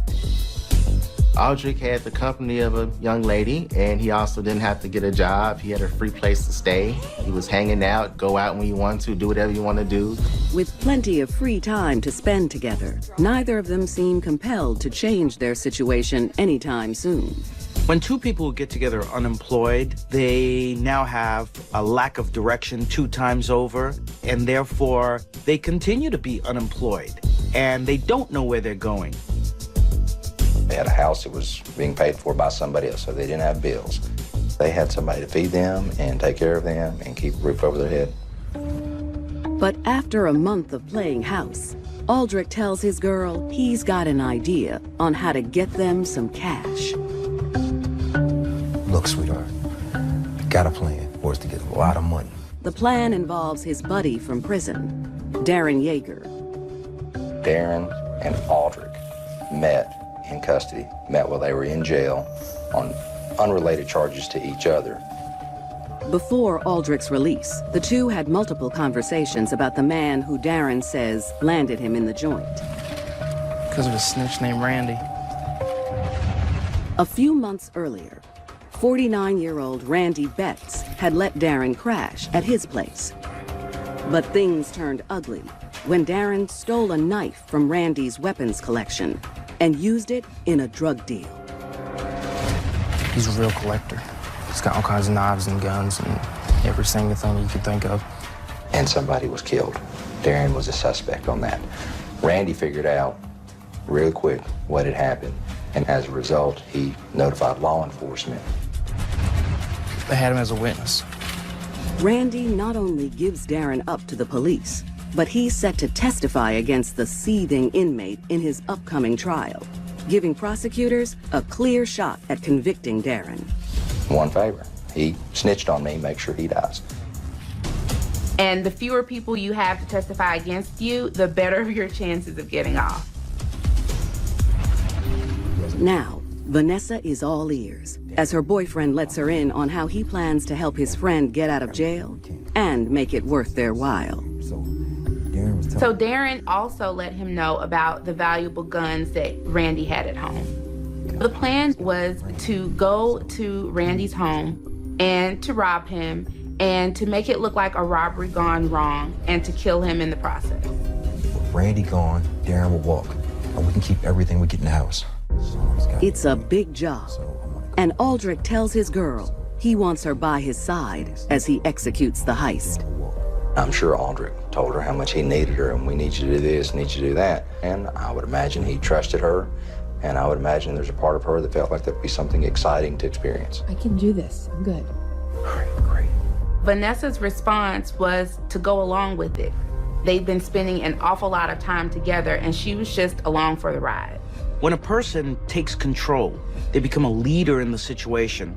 The person who follows them normally doesn't know any better, and they maybe engage in behaviors that are unhealthy or illegal. To get the job done smoothly, Aldrich also enlists some extra muscle in the form of 27-year-old Ron Allen Hardy. Ron Allen Hardy was an associate of Aldrich Willard's. They were friends. They'd had a history already. Before the trio embarks on the cold-blooded scheme, they need to figure out which hour of the day is best to catch their target by surprise. From what they know about Randy, he works a full-time job, keeps a routine schedule, and lives alone. Randy was a family guy. He had 2 young adult children. He was divorced, and he normally kept to himself. Chances are he'll be by himself late at night, making this the window of his doom. But they're not going to the home of a gun enthusiast unarmed. Equipped with a stolen gun, they set their deadly plan in motion. 5 days before Christmas, Vanessa drives Aldrich and Ron Allen to Randy's house. I think she was excited because she was finally able to prove her love to Aldrich in a very tangible way, but she was probably also afraid and fearful for what was about to happen. If someone is in love, chances are they may follow that other person blindly, even if they end up in a really bad situation. With 12 miles behind them, they arrive at their destination, a quiet neighborhood in the small Tennessee town of Smyrna. Aldrich and Ron Allen got out of the car while Vanessa stayed inside the car. The two walk past numerous holiday illuminations until they reach Randy's front door. Inside, Randy is awakened. Randy Betts was not somebody that was a timid man. He wouldn't have been scared to answer the door if it was a complete stranger. Vanessa watches from the car as Randy comes face to face with the man sent to kill him. She never should have agreed to go with Ron Allen at all. When Randy opened the door, Aldrich immediately fired a shot. Christmas, when Vanessa Claude waits in the getaway car as her boyfriend takes action against the man he's set to kill. After Randy opened the door, immediately a shot went off. Randy manages to dodge the projectile, sending the bullet through the couch. But a moment later, the partners in crime take another shot at point-blank range. Second round caught him in the neck. He fell immediately right there in the doorway. As Randy bleeds to death, not a soul around realizes the horror going on in the neighborhood. No one heard a thing, and so no one called 911. And we're talking about a 9mm. We're not talking about multiple shotgun blasts that's going to wind up waking the neighborhood. Somebody can dismiss it as kids with fireworks. Somebody can dismiss it as car backfiring. For the killers, the night is far from over. Vanessa pulls up close to the house as her man and Ron Allen put the second phase of their plan in action and go after what they came for. They went through all the drawers, dumped stuff out. Everything had been rifled through. The majority of the guns were stolen. Tensions run high as they carry several loads of loot over Randy's body and into the waiting vehicle. The house was in complete disarray. It was utterly ransacked, and they made away with guns and credit cards. Adrenaline is always the driver in really bad situations, situations where someone may feel in danger, and situations that may be absolutely shocking. Cognition goes out the window. It's all about impulse. Vanessa takes her place in the driver's seat as they flee the area, with no one on their tail. Right after the murder, they went back to Vanessa's house and they unloaded the guns into the house. Then, Ron Allen gets his share of the guns to sell before taking off. 12 hours later, the couple wakes up with more money at their disposal than they're used to. So this led them on a mini shopping spree. They gassed up the car with the cards, and then they headed to the mall. Meanwhile, Randy's body still lies untouched. When you have a loss of life, I mean, that's just the most glaring thing. A man lost his life because he had valuable property and he assisted law enforcement. These three individuals took away a father. I know Christmas will never ever be the same for them ever again. I know the holidays will be a tough time. These individuals have made life horrible for a lot of people.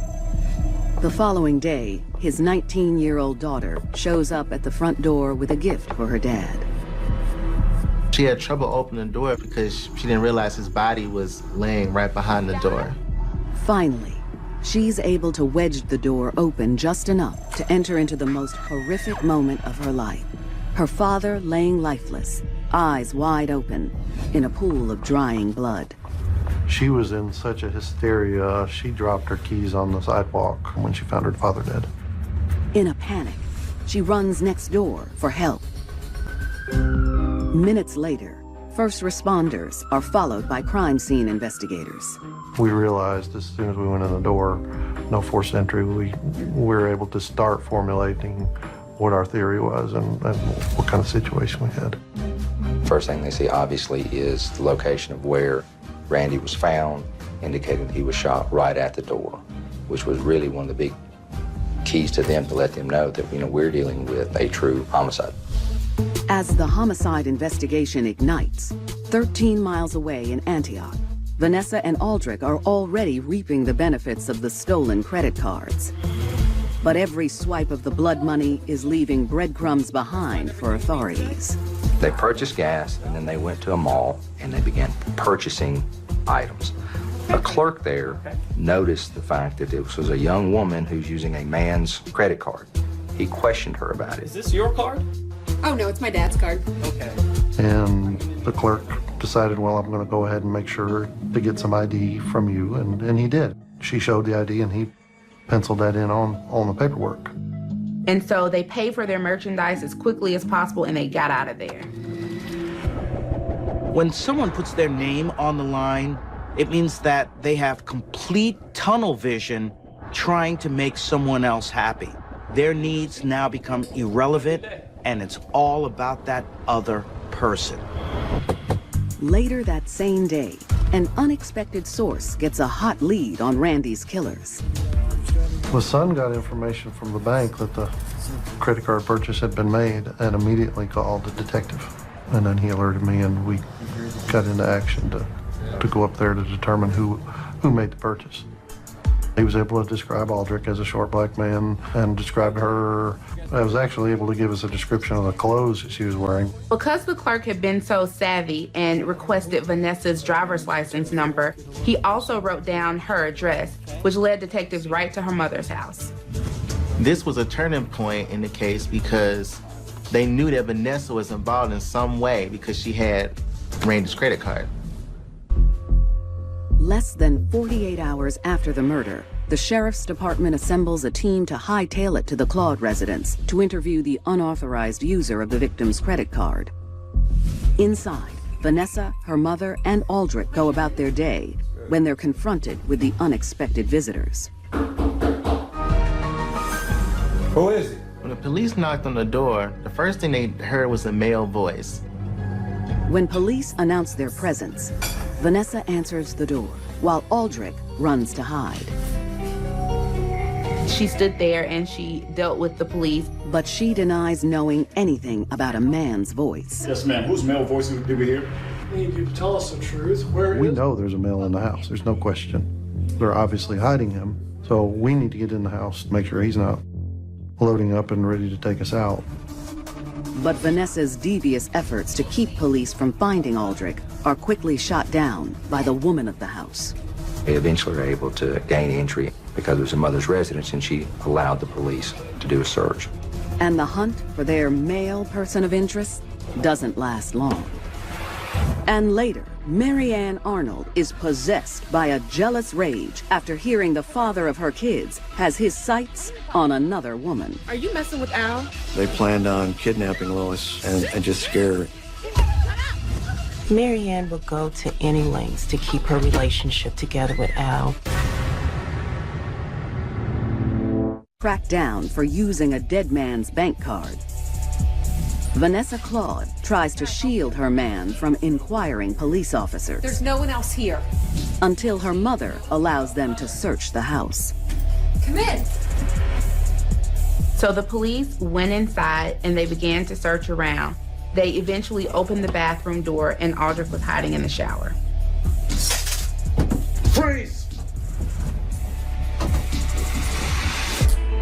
Aldrich is arrested without incident, and his woman follows right behind him as they're both taken into custody. But investigators' business inside the house isn't over. In addition to the majority of the guns from the robbery of Randy Bett's house, we also located a check that belonged to Randy and the jacket that was purchased. At the sheriff's office, Vanessa is placed under the hot lights alone. But she's not about to betray her man. Her first instinct was to get a lawyer. When someone has been loyal to someone for such a long time, it's not that easy for them to just turn on a dime or give up that person to the authorities. Contrary to Vanessa's silence, in the next room, Aldrich is game to talk for hours. But after changing his version of the truth several times, he settles on his side of the story. Aldrich admitted that he was there at the house, in the doorway, but that he'd kill him. I ain't the one that pulled the trigger, man. Okay.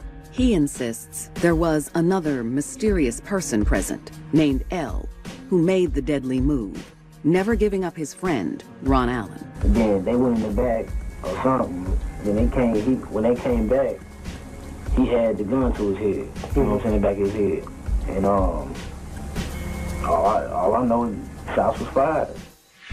But 2 weeks later, Ron Allen's luck comes full circle. They found Ron Allen's brother, who was driving a vehicle, and he was pulled over. And there were guns in the car. And the guns, he said, he gotten from his brother. Unknown to him, one of the guns turns out to be the murder weapon. Police track down Ron Allen and arrest him. Both he and Aldrich are charged with theft, aggravated robbery, burglary, and first-degree murder. 2 years after her arrest, Vanessa pleads guilty of facilitation to first-degree murder and agrees to testify against her guy. But she still can't seem to cut the cord completely on her loyalty to Aldrich and maintains he wasn't the one who fired the gun. As part of her plea, she had to give us a statement, and she, the entire time, tried to minimize Aldrich's position. He stayed in the car. He didn't get out. Okay.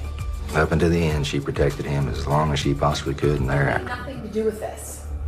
Aldrich Lillard has his day in court and is convicted of first-degree murder, aggravated robbery, aggravated burglary, and conspiracy to commit robbery and burglary. Ron Allen Hardy is convicted on the exact charges as his partner in crime. Both men are given life sentences without the possibility of parole. Vanessa Claude is sentenced to 20 years, with the possibility of parole after 6 years. As she embarks on her journey behind bars, there's plenty of past choices to reckon with while she comes to terms with how love landed her in the middle of 4 concrete walls. Going to jail is certainly one of the toughest lessons one can learn about themselves.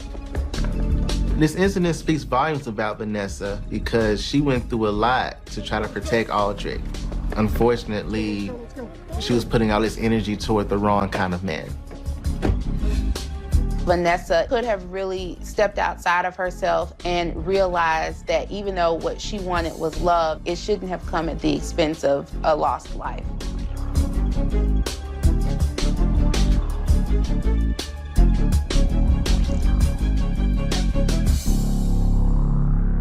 Vanessa Claude's willingness to trespass into her boyfriend's illicit world costs an innocent person their life. Next, in the outskirts of Chicago, Marianne Arnold's determination to keep the father of her children all to herself stirs up a deadly tide of emotion. Not long after finishing high school in Dalton, Illinois, Marianne Arnold meets her destiny when she crosses paths with 21-year-old Albert Covington. Mary and Albert lived right around the corner from each other, even though they went to different nearby high schools.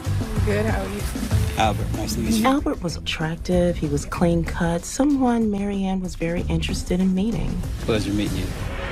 Their strong mutual attraction keeps both of them coming back for more. They became exclusive and really were only spending their time with each other. Though they each still live with their parents, their relationship fast-tracks over the next year when the 19-year-old gets some surprising news. Are you serious? Then at that point, her relationship with Al really gets serious. And, you know, it changes from just the two of them into another life to take care of.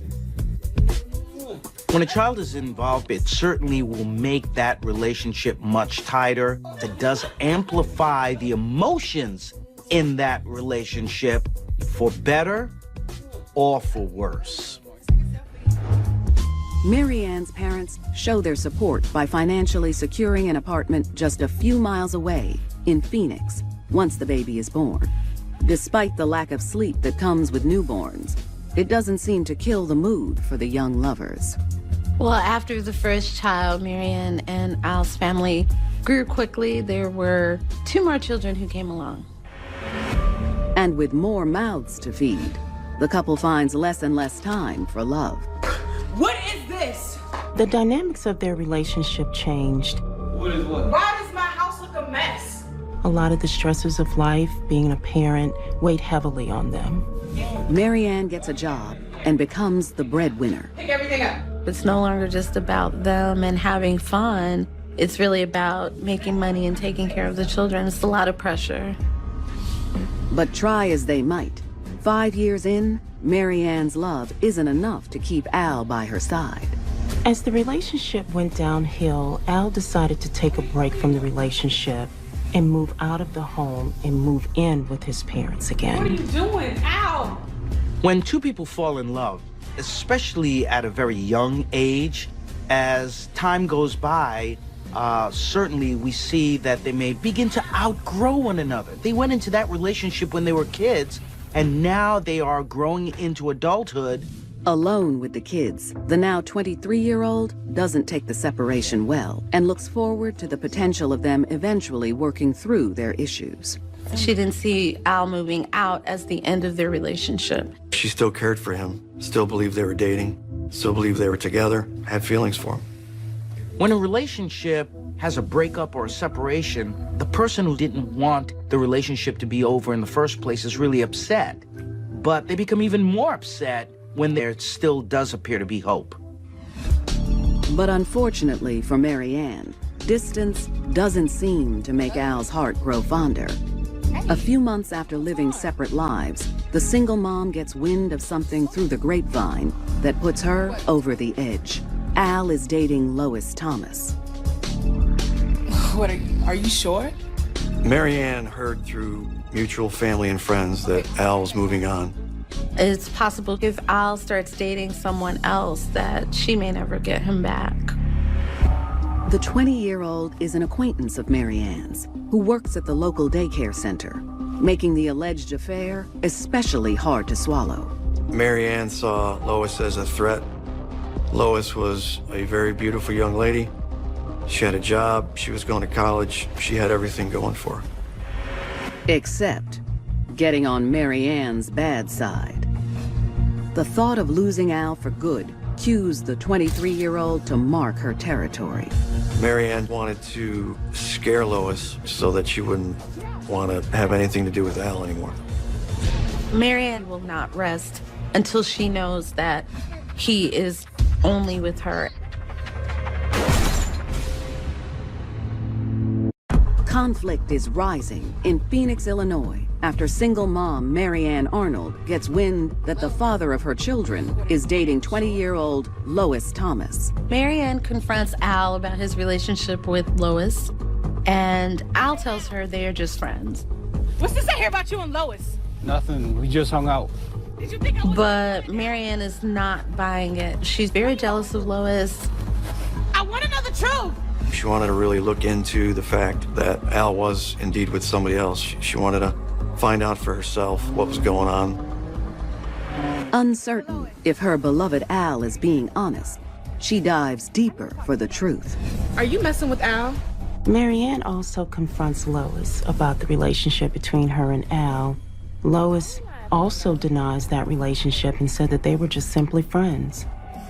When a person is being lied to, especially if they feel that their significant other is cheating, well, not only do they become insulted, but more than anything else, they become rageful because they feel that they're being treated as a stupid person.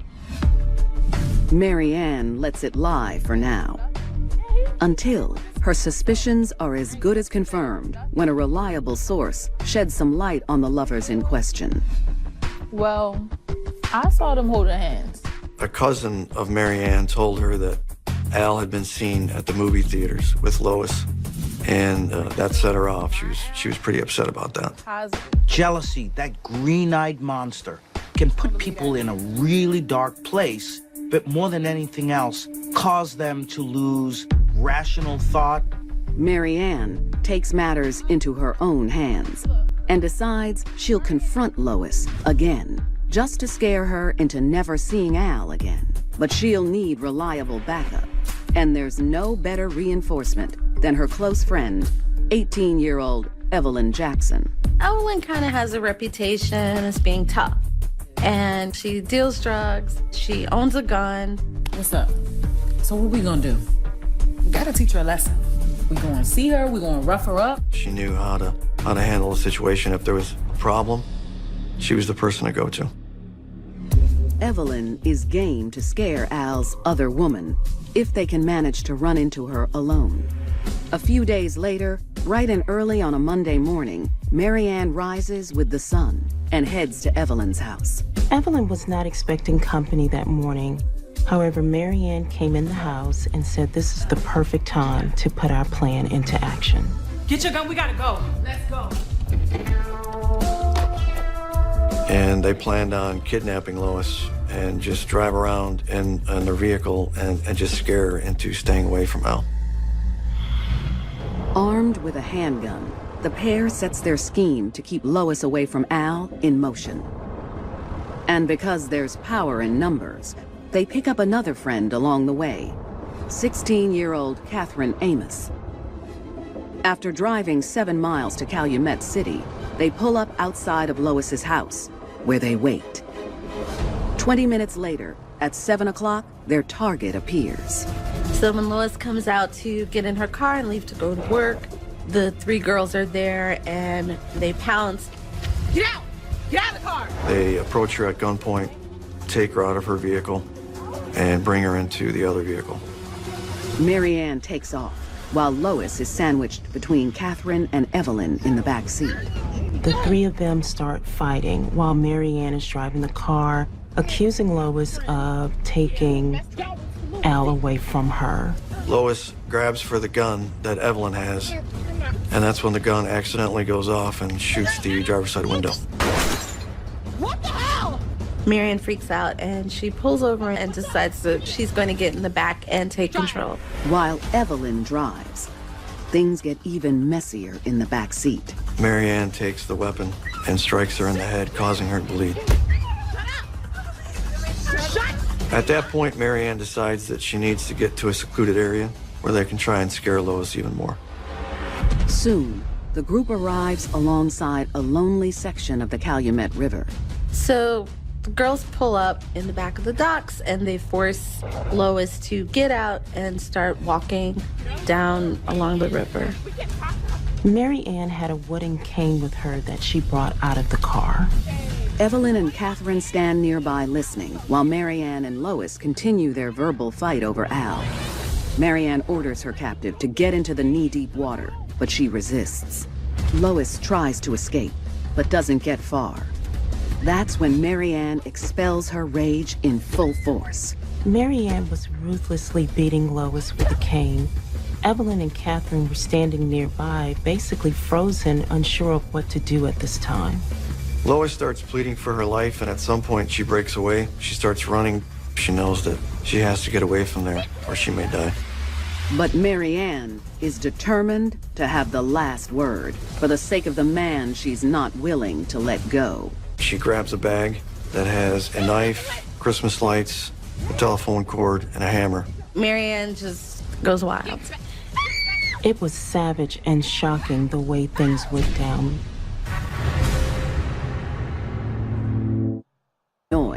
Marianne Arnold chases the other woman in her man's life to teach her a lesson.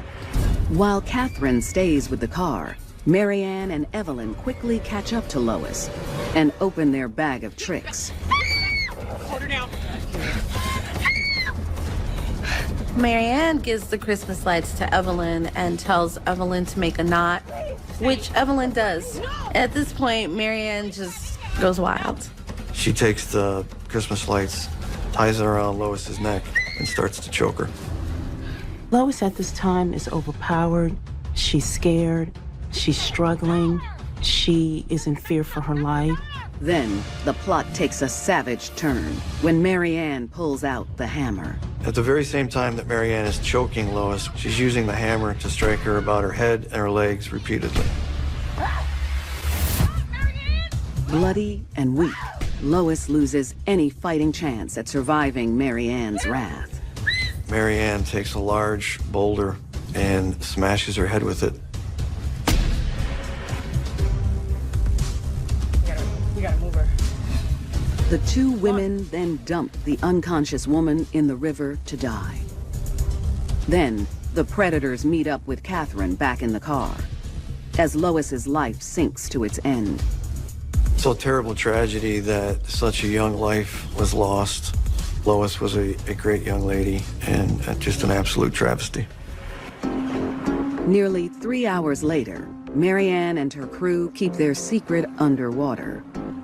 At this point, Marianne was just really going on with her day-to-day lively routines, acting like nothing ever happened. Meanwhile, Lois's co-workers are growing very concerned. So that morning, Lois's daycare center was going on a field trip. At 9:45, her co-workers noticed Lois still hadn't arrived. And this is not like Lois at all. And her co-workers know that something is wrong, and so they call her house. Her mother is shocked to find out her daughter isn't at work. Then she enters into a moment that will haunt her forever. Her mom immediately went outside to look for Lois's car, which is when she found Lois not there and the car still running. And at that point, her mother contacted the police. The unusual circumstance leads law enforcement to act quickly. Came in as a missing persons case. We responded out to the scene and spoke to the family and got their initial statements from what they could tell us. My daughter's car is still running, and I don't know where she is. Is there anybody you can think of that would have a problem? It's no secret in the Thomas household that Lois is at odds with one particular individual. We learned Marianne and Lois were arguing because of Al. That same day, police are able to locate the man at the center of it all. What seems to be the problem, officers? We spoke with Al, and he basically told us that him and Lois were just friends, but we believe that there was more of a relationship taking place there. What can I do to help? Surprised to hear of Lois's disappearance, Al doesn't like the news any more than her own family, but isn't able to fill in any of the holes. The uncertainty leads investigators to their next stop. The police quickly locate Marianne and question her about Lois. But she denies knowing anything about her disappearance. She advised us that her and Lois were in fact good friends. When's the last time you saw her? But she hadn't seen her or spoke to her in a while. And that actually threw us off the path at that point. When someone is really good at deception, really good at lying, it's a sure sign that this person is a master manipulator who knows how to convince people that what they're seeing is not really what they're seeing. Marianne's convincing performance may have bought her some time, but she's not completely in the clear. You have to keep everything open when you really have no idea who your suspects are. You rule anybody out until you positively can. But Lois's grave won't remain hidden for long, as Marianne does her best to keep her man and get away with murder. The stakes for Marianne are high.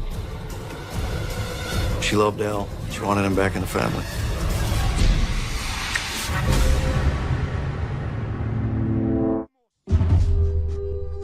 Before Evelyn Jackson agreed to help Marianne with her plan to scare Lois, she convinces her friend that their target is dangerous. Marianne said that Lois showed up at her house with a couple of other girls in her crew and started to throw glass bottles at her back door, which is just not the kind of girl that Lois was. Of winter, while Marianne Arnold tries to get away with murdering her man's potential other lover. Marianne continues her life day to day as if nothing happened, continuing to raise her kids, continuing to do the things that she normally does. 2 days after leaving Lois for dead, their secret begins banging down the door when investigators get a lead. We finally got a break in the case when we received an anonymous tip from an informant. This is a small place, people talk, everybody knows everybody, and so eventually it kind of gets around that Marianne, Catherine, and Evelyn are kind of talking about having something to do with Lois's disappearance. Her and her friends are all charged with first-degree murder and aggravated kidnapping. Immediately, a search team is dispatched to the last place Lois was seen. Catherine actually led us down to the river and pointed out where we could look and possibly find Lois's body. It takes 9 days, but the massive community efforts pay off when Lois's body is found on New Year's Eve. And miraculously, her body was still preserved because the water was just so cold that it almost just looked like she was sleeping. It was a very difficult day. The family was out at the river. We wanted to give them some closure. After a 2-year dose behind bars, Marianne Arnold, Evelyn Jackson, and Catherine Amos plead guilty.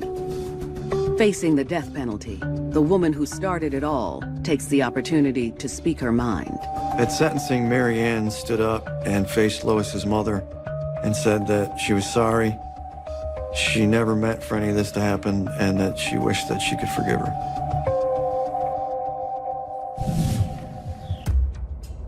Marianne Arnold is sentenced to 80 years in prison on 2 counts of first-degree murder and 15 years in prison for aggravated kidnapping, with no possibility of parole. Evelyn Jackson is sentenced to 45 years for first-degree murder and 30 years for aggravated kidnapping. Catherine Amos is sentenced to 20 years for first-degree murder and 15 years for aggravated kidnapping. Though justice is served in court, nothing can bring Lois Thomas back to her loved ones. My heart went out to the family. This is a tragic case, as we have a family who doesn't have their mother because she's in prison, and a mother that doesn't have her daughter because she's dead. It's a lonely road ahead for the woman who moves on with life behind bars, without her kids and without her man. It's unfortunate that Marianne killed someone for her boyfriend who doesn't even love her anymore. When a person engages in a highly charged emotional situation, and then later on, they calm down and come to terms over what they've done, well, that can actually send them into not just guilt, but emotional shock. Thì chắc mất 30 giây rồi mọi người, anh tìm lại rất là khó khăn nhé. Em tìm từ đầu.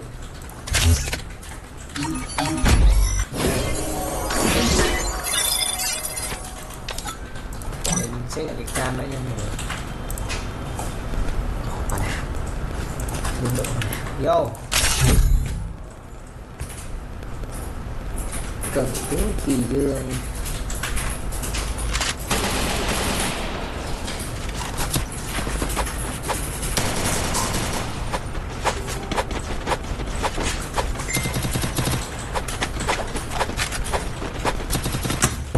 Yo, tới công trường nhà này.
Sống sao cho hết tháng sau đây.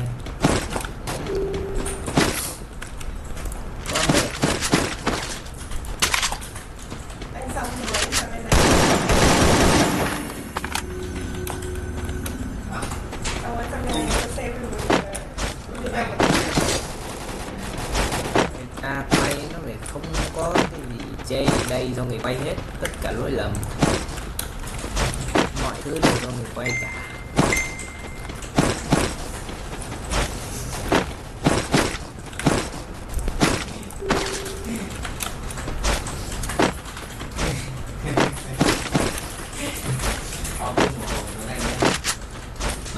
xịt là đúng rồi.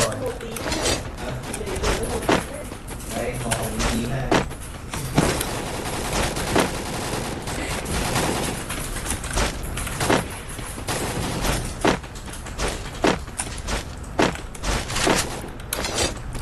Phải để màu xanh lá để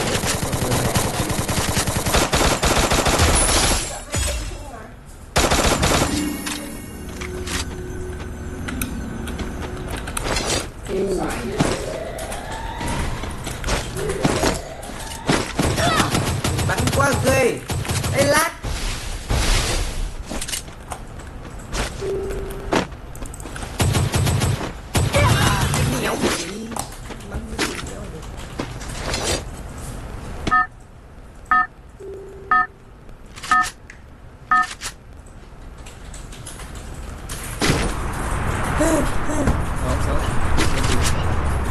Tất cả thứ mình thấy thì nên là chỉ là sự nhận.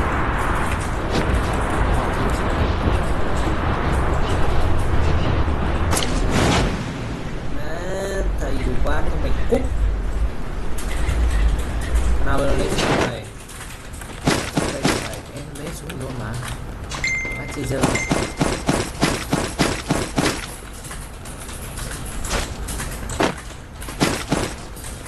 Thế rồi cuối cùng thì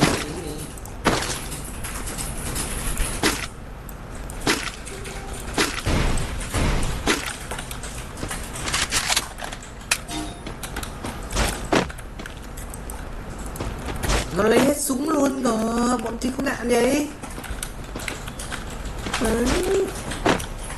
Không win tụi này. Thằng nào win súng của thầy. Thầy quên nhìn đây mà chết.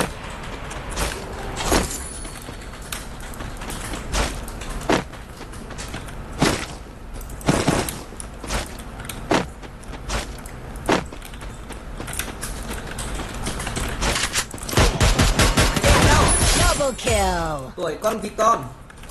Vô nồi. Trời. Vô nồi liền. Này ok. Xong rồi của mày lên. Đấy, để xin lên bắn cái này đi. Đấy, hồi phục. Kéo một cái áo đúng không? Rồi còn muốn lên. À, ra mày là thối giết tao à? Dừa lắm. Như đấy, mày sống lại mày giết tôi thế nào? Nó phải cho mày game over liền. Được rồi. Các em khoanh tay chịu trói đi. Đâu rồi, từ từ, sao cái đồ nhiều đạn này sao?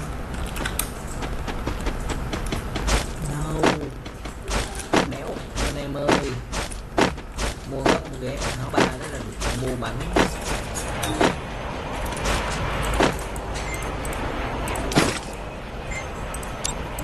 Túi ở đâu hết chứ? Mua rồi.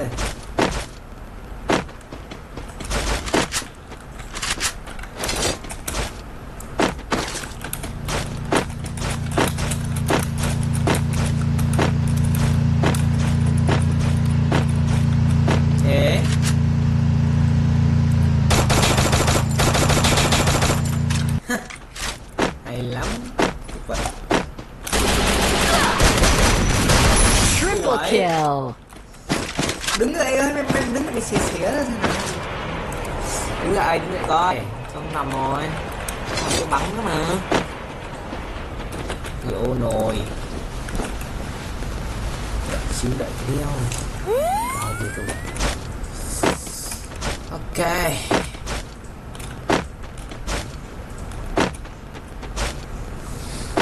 Bắn gần ăn thua bắn săn chấp. Tự dưng bắn máu xàm.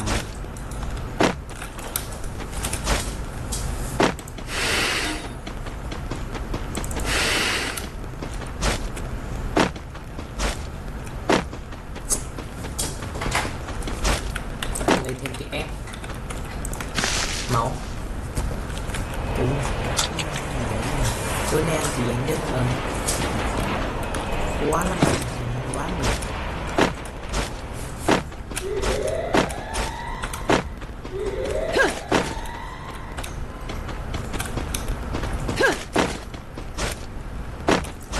Lên em. Lên. Chúng mày phải nghe tao. Lên. Bắn một phát là đứt đầu liền.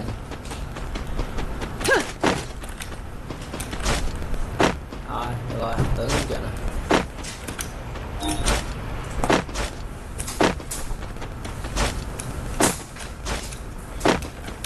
Được bao nhiêu? 5 cái à? Trên đây là 50 tiếng. Ok. Mình sẽ chuyển sang Minecraft.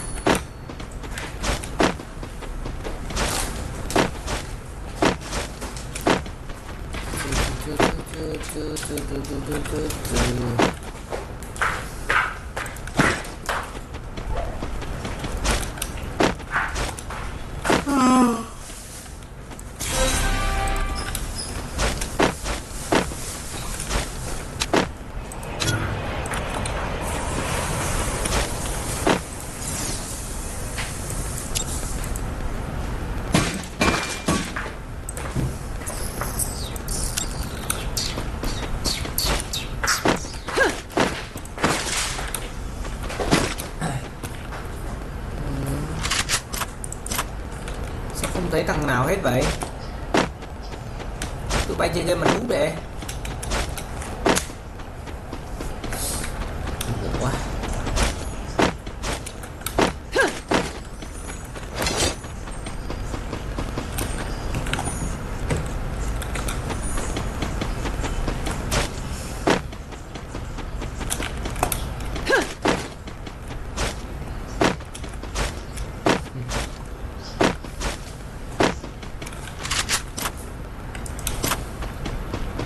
Mày ở đây đúng không?